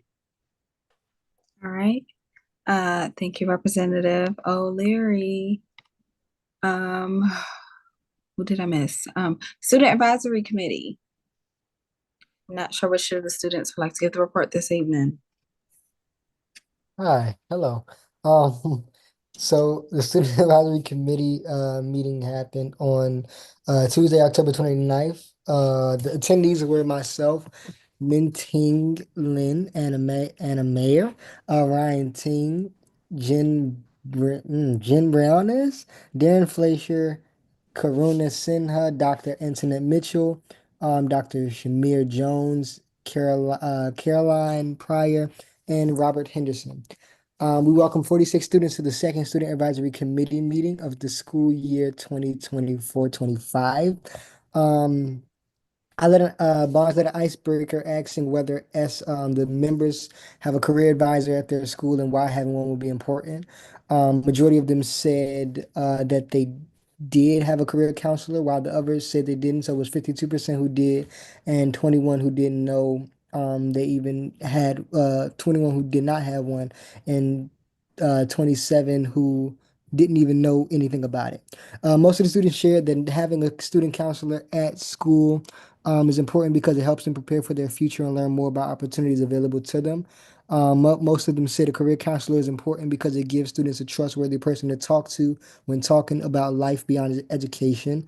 Someone said having a career counselor is important for students to have a point of contact they can rely on to understand what they are looking for post graduation, and what college or major will best work to reach their goal. And then lastly, someone else said not everyone is fit for college, so having a college career counselor is a helpful option. Mitchell Jones presented on the DC-wide graduate profile and reimagining high school graduation requirements. SEC members provided feedback, including considerations for course substitutions like PE credit when students take dance class. Lynn and Mayor asked members for their hoodie color preference and ideas for the SAC logo design, which was designed by our very own. Yeah. Um, 47 of them was black hoodies, followed by the gray hoodies, which was 36%. 33 of them opted out to not have a slogan on the back of the hoodie and instead put the SAC letters into the DC flag. Pryor invited SAC members to serve on the Fair Budget Coalition and was working on getting community service approval for those who apply to join the education group or serve as co-chairs on the education group. Fleischer asked for SAC members' feedback on the upcoming survey on student attendance. Feedback included avoiding handing the survey out during first period where a student may be late to school, asking teachers to forgive a student's tardy if they fill out the survey, and asking school mental health staff and counselors to help get the survey into the hands of students. Henderson introduced SR 2424, recommending actions to improve mathematics performance in the District of Columbia to SAC members who provided input that included concerns regarding the reliability of DC's CAPE as a measure of student performance with the call for more comprehensive data, emphasizing the importance of notifying parent or guardian of students below grade level alongside clear intervention strategies, highlighting the need for high quality resources and training programs for educators while calling for mentorship opportunities in resource strapped schools. The next student advisory committee meeting will be Tuesday, November 12th. And our actions are to plan the November 12th SAC meeting, I believe tomorrow. Thank you, Representative Barnes. Any questions?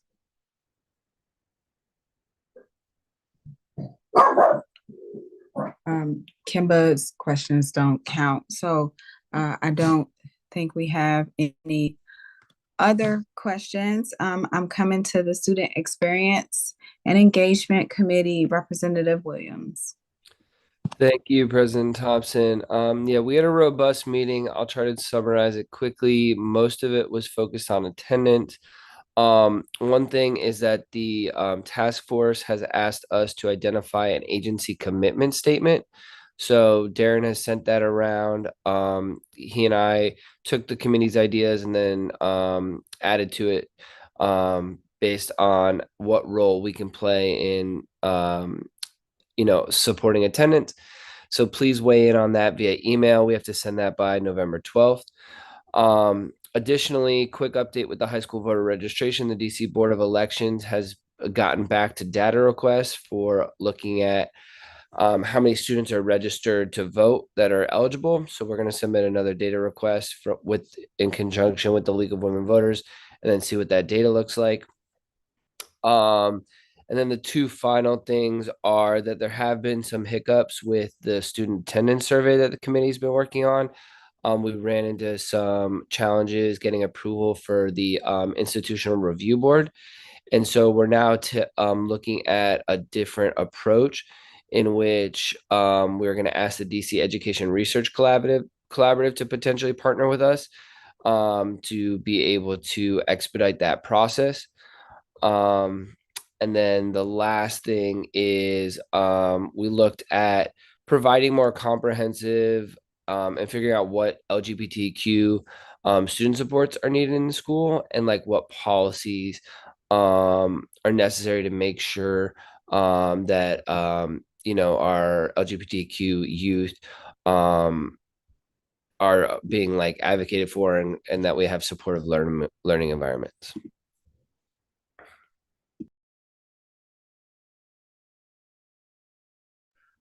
So yeah, are there any questions? Questions from members? Thank you, Representative Williams.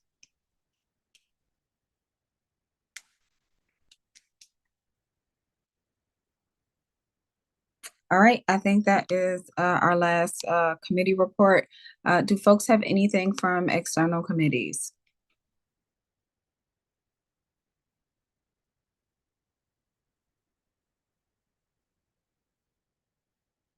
I do not. We were at the NASB conference, so I did not have a PEP meeting or anything else.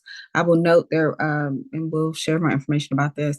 There is likely a change to how the Public Education Positions Committee will be working.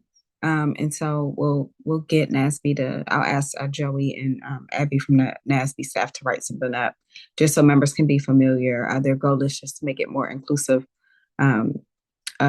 And more responsive and inclusive. And so we'll be sharing that information out. Other external committee reports, I appreciate that everybody's hanging in there. I know it's a long night. All right, not hearing any. We have two items for new business that came in before the meeting, possibly a third. One is the proposed SBOE legislative process for how things will move inside of the board before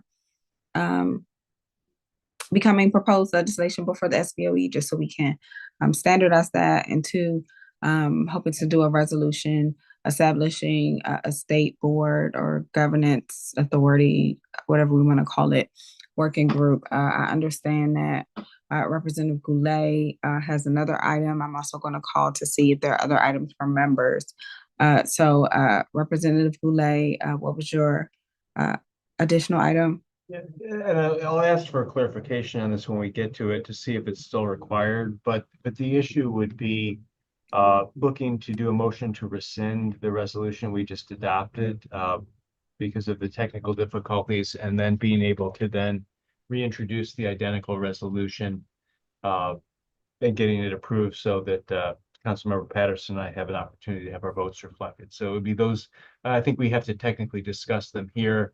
The rescinding SR 2423, and then moving one to adopt the same resolution then, so we can have an opportunity to vote.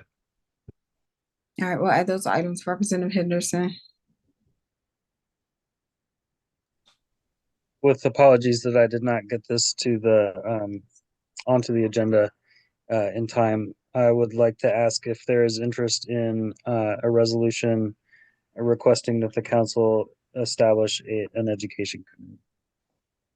Oh, no, I think no apologies necessary. I think that's an oversight because I do remember seeing that email. So thank you It for was just raising too it late. again. Oh, no worries. But thank you. Anybody else?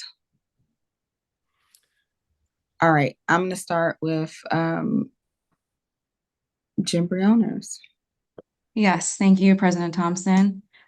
Members, you know me, I'm gonna do my best to be efficient and brief on this. As President Thompson said, we've been just thinking about ways now that Executive Director Butler has confirmed with legal counsel at DC Council that the state board can submit legislation, and she's confirmed how to do that through their legislative information management system. We have thought about what that would look like internally at the state board before then is transmitted to council. So in thinking about this, it kind of falls into these three stages. Again, everything here is proposed, so I'm going to share this and then ask for your questions and feedback that Director Butler and I can respond to. First is the pre-drafting process. Second is drafting and vote.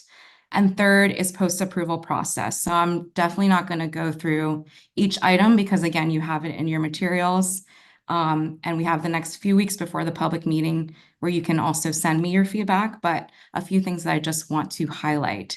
So in the pre-drafting process, we're proposing that there must be a separate state resolution calling for legislative action.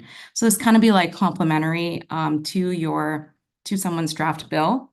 So having a resolution that would follow the typical state resolution process and procedures that we have laid out in the SOPs, which would then have the kind of similar content as your typical state resolution: history, context, data points. Why are you calling for this legislative action?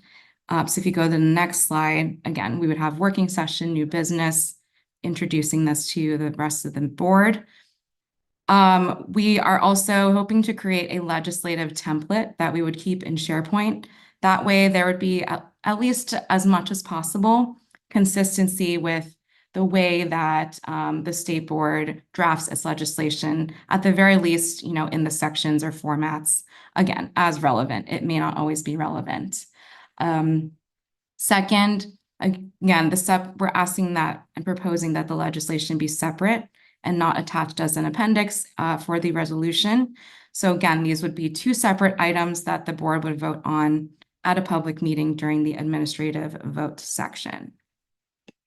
This next item that's part of the drafting and vote process on the next slide is something that I wanted to, again, also propose. We're proposing that the legislation must receive a 2/3 majority vote in order to be approved for transmission to council.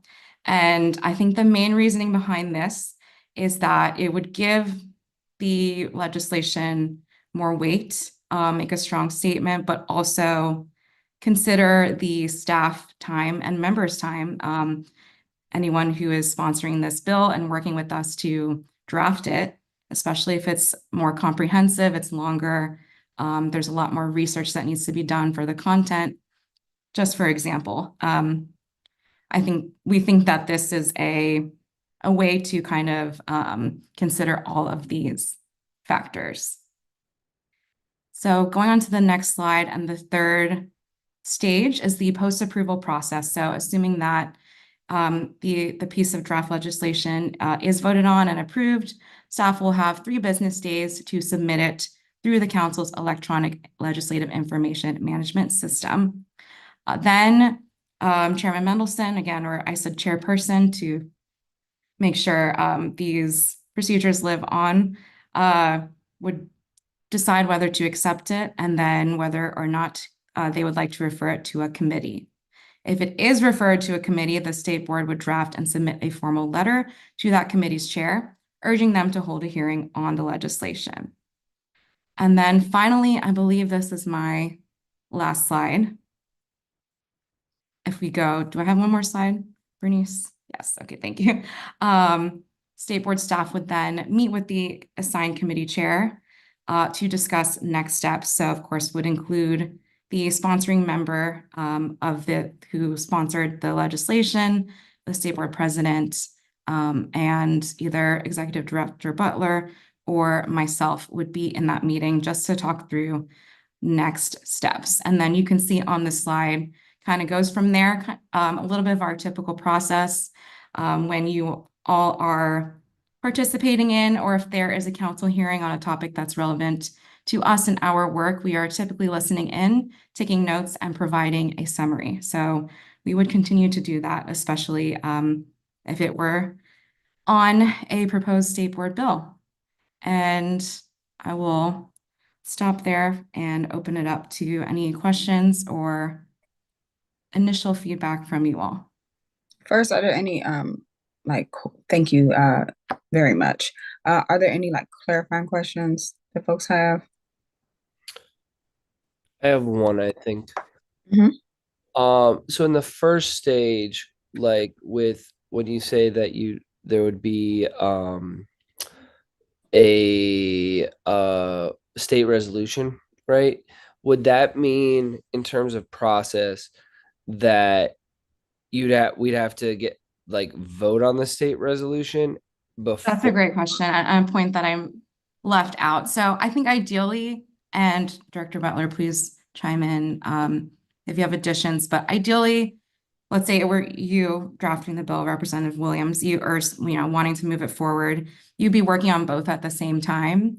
So we think of them as complementary pieces, like the resolution is calling for legislative action, explaining why we think there should be legislative action, or the facts and figures, again, things that we typically put in our state resolutions, and then the legislation would also be there, just not part of the resolution, but as a separate document.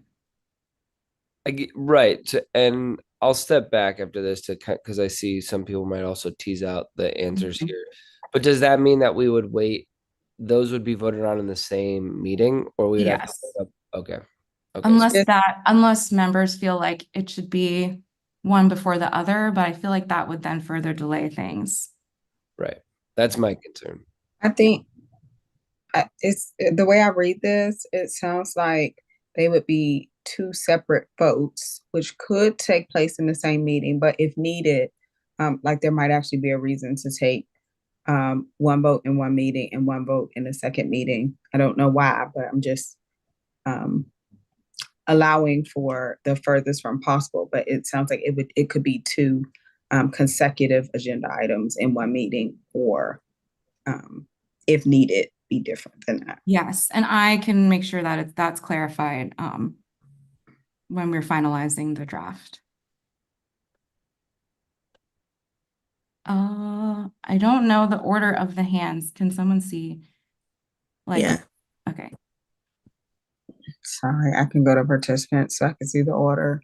Representative. It looks like Boulay. Oh, you have, it doesn't matter to me. Did you call me next, President Thompson? Yeah, you were next on my Okay. screen, and then Representative O'Leary. Okay, I appreciate you putting this together. I do think we should add this to our bylaws when we reconsider those. I've got several concerns, and none of them really affect this year, but they will be things I would look to change with this in the bylaws. I don't think the 2/3 majority is good. I mean, I think what we want to do is give ourselves power, and I wouldn't want to see a minority of board members be able to hold up what the majority of the board wants to do. I think that it could be problematic. I actually kind of like the idea of having successive ones, because I think you pointed something out important on the staff time for these, is us adopting a state resolution first, would show the board is serious about this, and then the board could then, in that state resolution, call for legislation, because this would be very time intensive. So what I wouldn't want to see is staff having to, be called upon by members to draft legislation that hadn't even been really fully vetted or adopted through the resolution process by the board. So I hear you on that.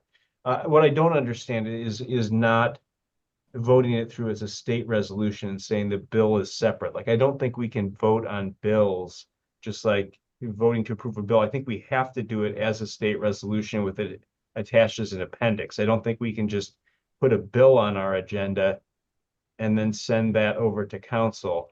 And then I just also, on the chairman choosing to accept it or not, I think the chairman typically, unless something is technically insufficient, will automatically accept things from agencies. I mean, assuming we're not giving them things that, have, sufficient drafting issues with it. So I do want to get that language changed, because it looks like he then has the discretion to do it and submit it versus not do it. And I wouldn't want to cede our authority to submit legislation to the chairman to pick and choose which bills he chooses to introduce. Well, I don't think it's a matter of ceding authority, but we can introduce it and he can choose not to sign it. Like, it's not a guarantee. So, and even if he does sign it, he also can not refuse, but can decide not to Schedule a hearing. refer it to committee. Well, that he can do, because he can retain it by count. I mean, any legislation can be retained by the chairman by council, which is actually a good thing, because that means any member can move it.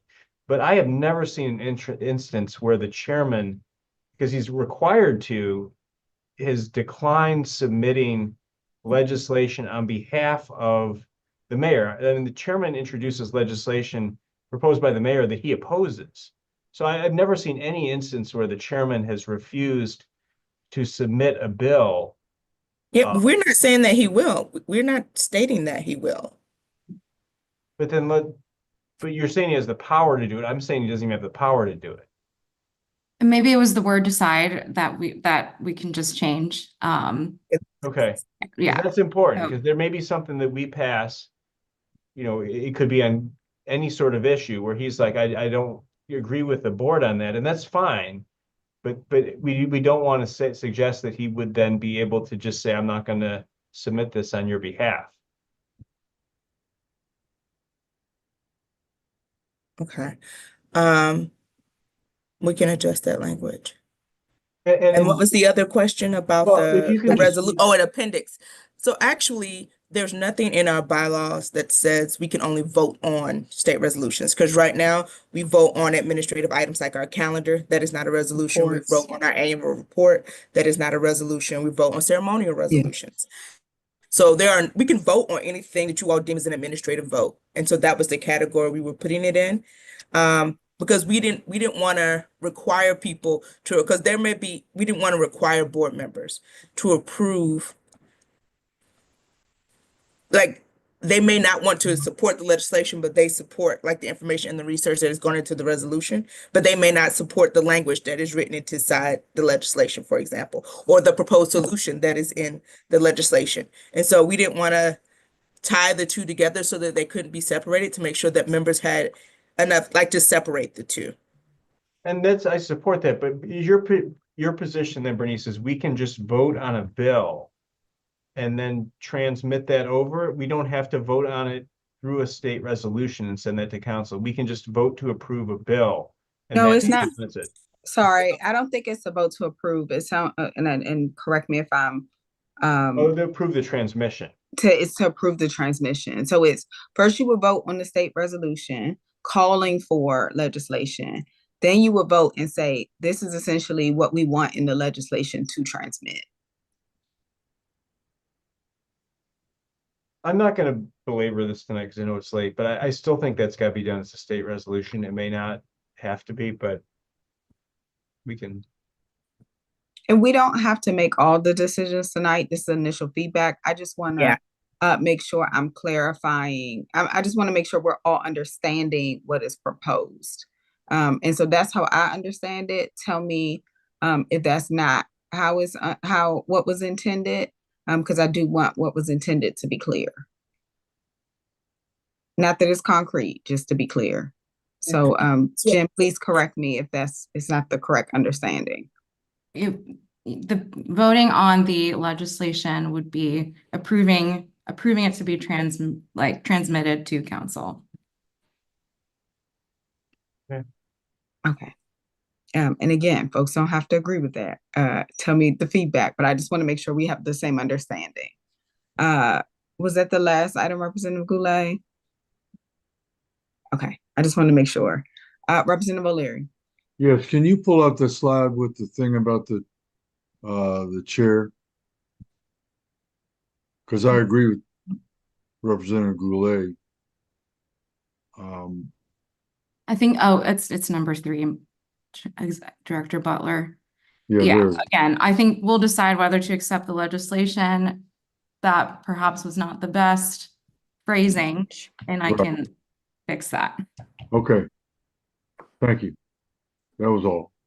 And what I would like to do next, members, after this meeting is update this draft based on the feedback that I got this evening, and then send it back to you all for you to add additional comments and feedback. Representative Goulet, is that a new hand? And It's a new hand. Just real quickly on this. So on your phrasing here on this second thing, if he's assigning it to the committee of the whole, he's not retaining it. So if he refers legislation to the committee of the whole, that isn't actually retaining it. There's legislation that's retained by council. Those are typically emergency bills. So if you have committee of the whole on here, that's a referral, because that actually is where education legislation goes right now. So that's not a retention. A retention will say retained by council, and that means it goes to no committee and can be immediately moved by any member. And that's typically just with contracts and emergencies. So it would be very unusual for any permanent bill to be retained by council. The only time you ever see that is sometimes with sense of the council resolutions. Thank you. I really appreciate that input. And another item in there is, again, the sponsoring state board member would also specify, is this going to be permanent, emergency? And then there were some other categories that they ask you in the management system when you're submitting your bill. So we would make sure to specify that as well. That's helpful. Other thoughts? And again, we heard the process for further feedback. We also heard how that feedback will be shared out. Representative Ting. Just quick thought. I noticed that the exact language included. I'm sick on China. Sorry. All bills must follow the state board legislative template located in SharePoint, and I feel like we might want to just remove the located in SharePoint, just because what if we stop using SharePoint? That's a good point. Yeah. Okay. Well, I don't think we're going to stop using it. That's the only one the government has. Yeah, or I mean, we could say like internal documentation or something more general. But That's fair. I do want to note that I do not believe our student representatives count to quorum. And Representative O'Leary did share that he had to leave to go to an ANC meeting, which is happening now. So Representative O'Leary has left for the evening. So Executive Director Butler, what does that mean for the rest of this meeting? I know we can't vote on anything without a quorum. Are we able? Yeah, because there's technically only 4 members. Correct. In the meeting. Well, I mean, I guess you could discuss the other items, but you can't make any decisions. You can't refer them to committee. You can't do anything with them. Yes, I know. I just want to make sure I'm clear. I just want to make sure I'm clear. So it is also 9:20 p.m. We do have a couple more items for discussion. I'm happy to discuss them so that we at least can be on the same page for the rest of us leaving this meeting. Can I We say can one thing? also, Oh, yes. about the draft legislation piece, that if Uh, people just have additional edits, to send them to Jen, and we can, again, we will draft that and revise it and share it back out with folks. And then hopefully any edits we have to the bylaws and SOPs, we'll have them ready for the December meeting. Thank you, Executive Director Butler. Is there any more about this particular item?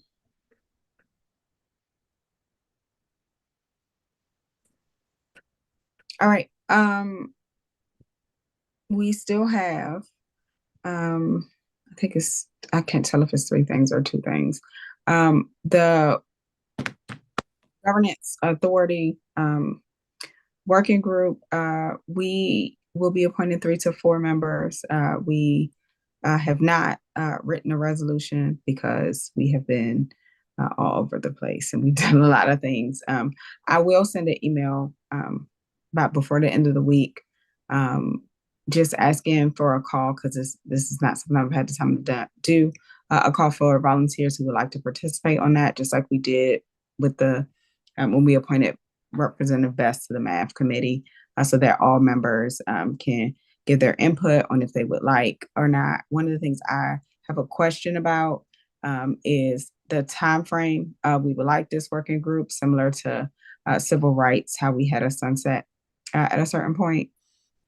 So I would like to put a horizon on it and would be curious if folks have a recommendation around that so we can include that in the resolution.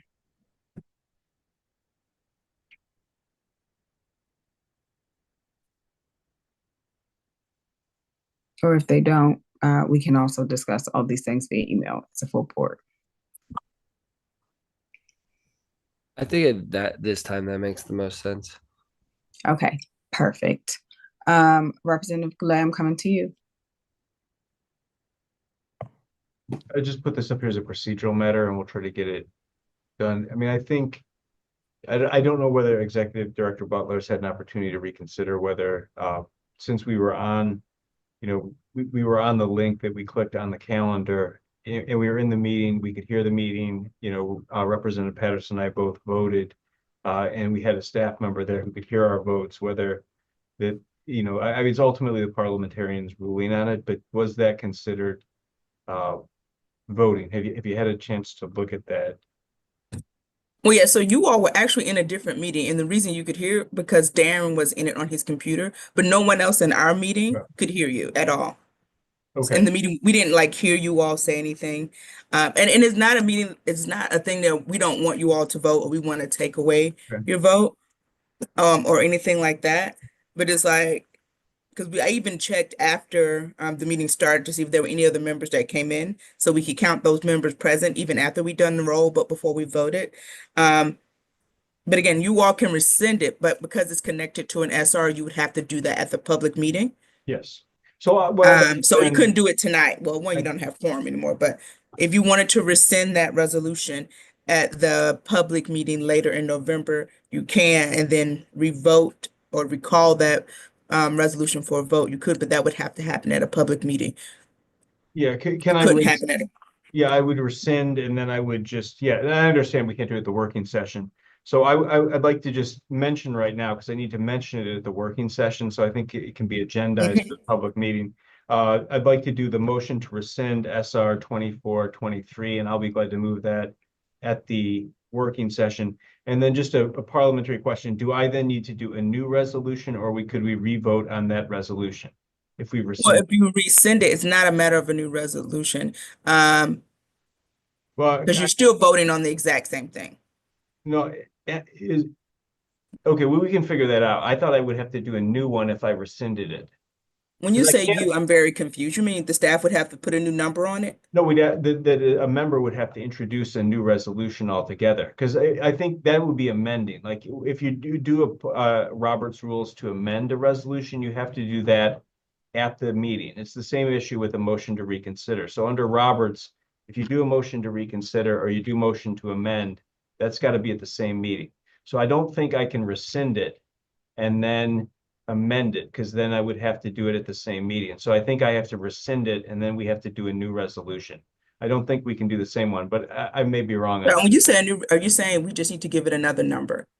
Correct. That makes it, we don't need to change the text or any of the contents. That is fine. That is something the staff would do. Okay, We can great. prepare that. That is fine. Okay, so we would just get a new number, and so I'll ask for both to be agendized then. And Robert had a question. I see Robert with a question. I see Kathleen has her hand raised. I also have a thought. Representative Henderson. My question is about the timing. Did we not do this at the special meeting because for timing purposes? Or Yeah, so technically, is because it you've all have already voted on it, We'll transmit it. I can still submit it on Friday. okay? So this was actually going to be my thought, is that we voted on it at a special meeting to be able to submit it to meet the budget deadline. We are still submitting it to meet the budget deadline, because there has been no action to change anything before that time. And so it's done. We are submitting it. Representative Goulet is asking if he can rescind so him and Vice President Patterson can have the opportunity for their votes to be recorded, not because the action will change. And so that is how I understand this as, but we will still be transmitting on Friday our budget enhancements, because we need to do that as an agency.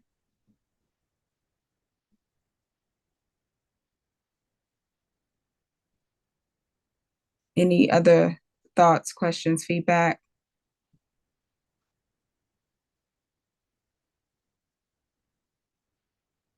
Okay.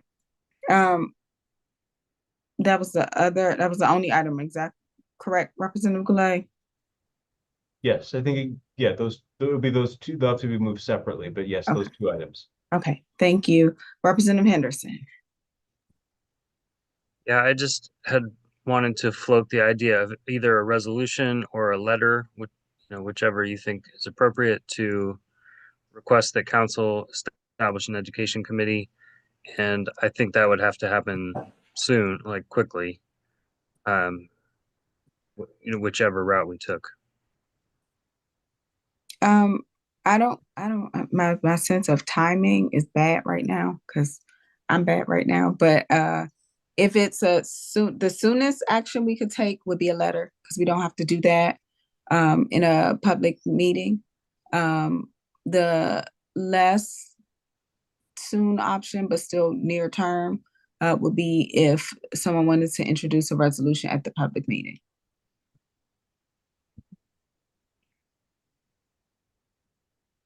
Yeah, I'm unsure how much we can discuss. Yeah, I think you all would have to decide whether if this is something you want the chairman to consider for the next iteration of the council.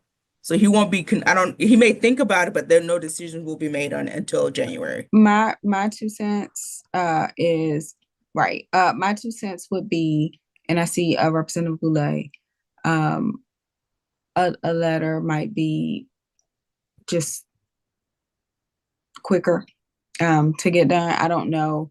I don't think we have any special insights into when and how the chairman has those discussions, but and Representative Goulet might, just given his past professional experience, but that would be my suggestion, would be a letter. And Representative Goulet, and of course, assuming other members, and we can start a chain about this, want to act on this as a whole or with the majority, but Representative Goulet. I want to thank Representative Henderson for raising this issue. I mean, typically, this would be done as a letter, but I feel strongly enough about this, given kind of the approach that had been taken in the hearings, that I would prefer to do it as a resolution if the other members wanted to, and if Representative Henderson wanted to, I would support that. I think what we would have to do timing wise for it, though, would be we'd have to do this, use that exception that's in our rules to avoid the working session where we would require a 2/3 vote to move it quickly, because the council will decide on these usually the second or third week of December, and the chairman's making decisions probably the first or second week of December on this. So doing it in January is going to be too late, because they usually announce these things usually right after the second legislative meeting in December. So it would probably be whatever that date would be. Can I just interrupt because it's a point of clarification. I think the thought is that the resolution from us or the letter from us would come this month in November. Yeah. And so we would pass the resolution or decide to send a letter in November with the anticipation that, of course, he would be announcing the committees in January. And then, of course, it is up to him. I just didn't know if, and so what you share around December, in early December means that that timing of November, this month, is on target. It's just a question of if it matters or not, getting it done before the public meeting, which then a letter would be the way to go, or if it is safe to wait until the public meeting, which would give the option of a resolution. Oh, yeah. I just feel like this is important enough, and I think we may get witnesses who are interested in speaking about this at the public meeting. But I just, given what we've seen with the oversight lately, I think it really does call for another committee to do education matters. So I would support doing this as a board. I don't know how other members feel. It really would be, I think, elevating the issue if we did it as a resolution that we transmitted. So I'll leave it up to the other members, and I'll support either approach, but I do favor personally the idea of doing this, but I do think it requires 2/3 vote to do it in November. And Bernice may be able to clarify that, because I don't know ultimately what we settled on. Yeah, we do have that option. And so I think this is all helpful feedback, just as far as timeline, as far as the when we need to have something on the table to be considered. And so again, we cannot like vote to make a decision tonight because we do have quorum, but I think the discussion was helpful as far as making a decision, like giving us food for thought for how best to move this forward. Representative Henderson, you put it on the table. Is there anything else that you want to add or that is helpful? Could I just ask, like, who would be an appropriate staff contact for me to pick this up tomorrow? To circulate to the whole board? The draft resolution? Well, I think at first it would just be a inquiry to the full board to see if to get input on resolution versus letter. So I think in the follow-up email that goes out to folks where we say these are the action items, we would include this as one item. You're also welcome to send a separate email, just like, because I know, we see how the information flows sometimes, but I would expect it to be captured in the notes where that's always like, these are the things that came out of the working session, which I believe Jen normally sends. But you are also welcome to start in circulating a separate email. And then that way we know what the action we're going to take is. And then if we need to, or if the decision is to move it forward as a resolution, we would just use that threshold to be considered. I'm sorry, Representative Williams, I see your hand. Yeah, thank you. I just want to briefly weigh in. I'm fine with either approach. And I have this has my full support. I think that oversight and with an education committee will be beneficial for our city. And I think the timing to me is the thing that's most critical, as we've named. So either approach I'm fine with. Just want to make sure that we meet the council's timing before these decisions are made in early December. Understood. And I would also wager to ask, is this something that we just want to go direct letter or resolution and not bring up in tomorrow's meeting with Chairman Mendelson? I mean, I tend to note things that are coming his way in general, but it also sounds like members would like something to be on the record as transmitted for the board. Okay. And I think it would be appropriate. I mean, we want to have a good working relationship with the chairman on these issues. So I think it would be appropriate just for us to flag it rather than, to catch him by surprise. I think it would be only fair if we mentioned that we were going to do this, because otherwise then we're not really Yeah. I think everybody Give you a knows heads I up. don't like surprises, Right. and therefore I don't surprise people. Yeah. Of course, now that we have had this discussion, I will note this for the chairman. I also know that typically his staff watches these sessions. So my guess is they might note it for us. But we have to have the conversation about how we're going to move forward. And so, yes, we will note this in our meeting tomorrow. And yes, it sounds like we have some steps for how to move this forward. Okay. I think that was the last agenda item for new business. Am I mistaken? That's correct. All right.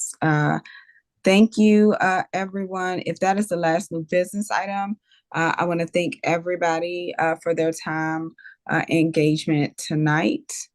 Oh, wow. We will next convene at our public meeting on Wednesday, November 20th. Members of the public can visit SBOE.dc.gov to learn how to submit and present testimony, including through our virtual option. All public witnesses must submit a written copy of their testimony to our staff for public record. Seeing no further business before the board, I would like to entertain a motion to adjourn. Motion to adjourn. I don't think Thank we you. can we? Oh, Nope, there's not a. Oh you don't yeah, have I a don't quorum. even need to entertain a motion to adjourn. I'm just going to bid everyone adieu this good evening. So thank you all for hanging in there. It's 9:37. And I will see you soon. Thanks, everyone.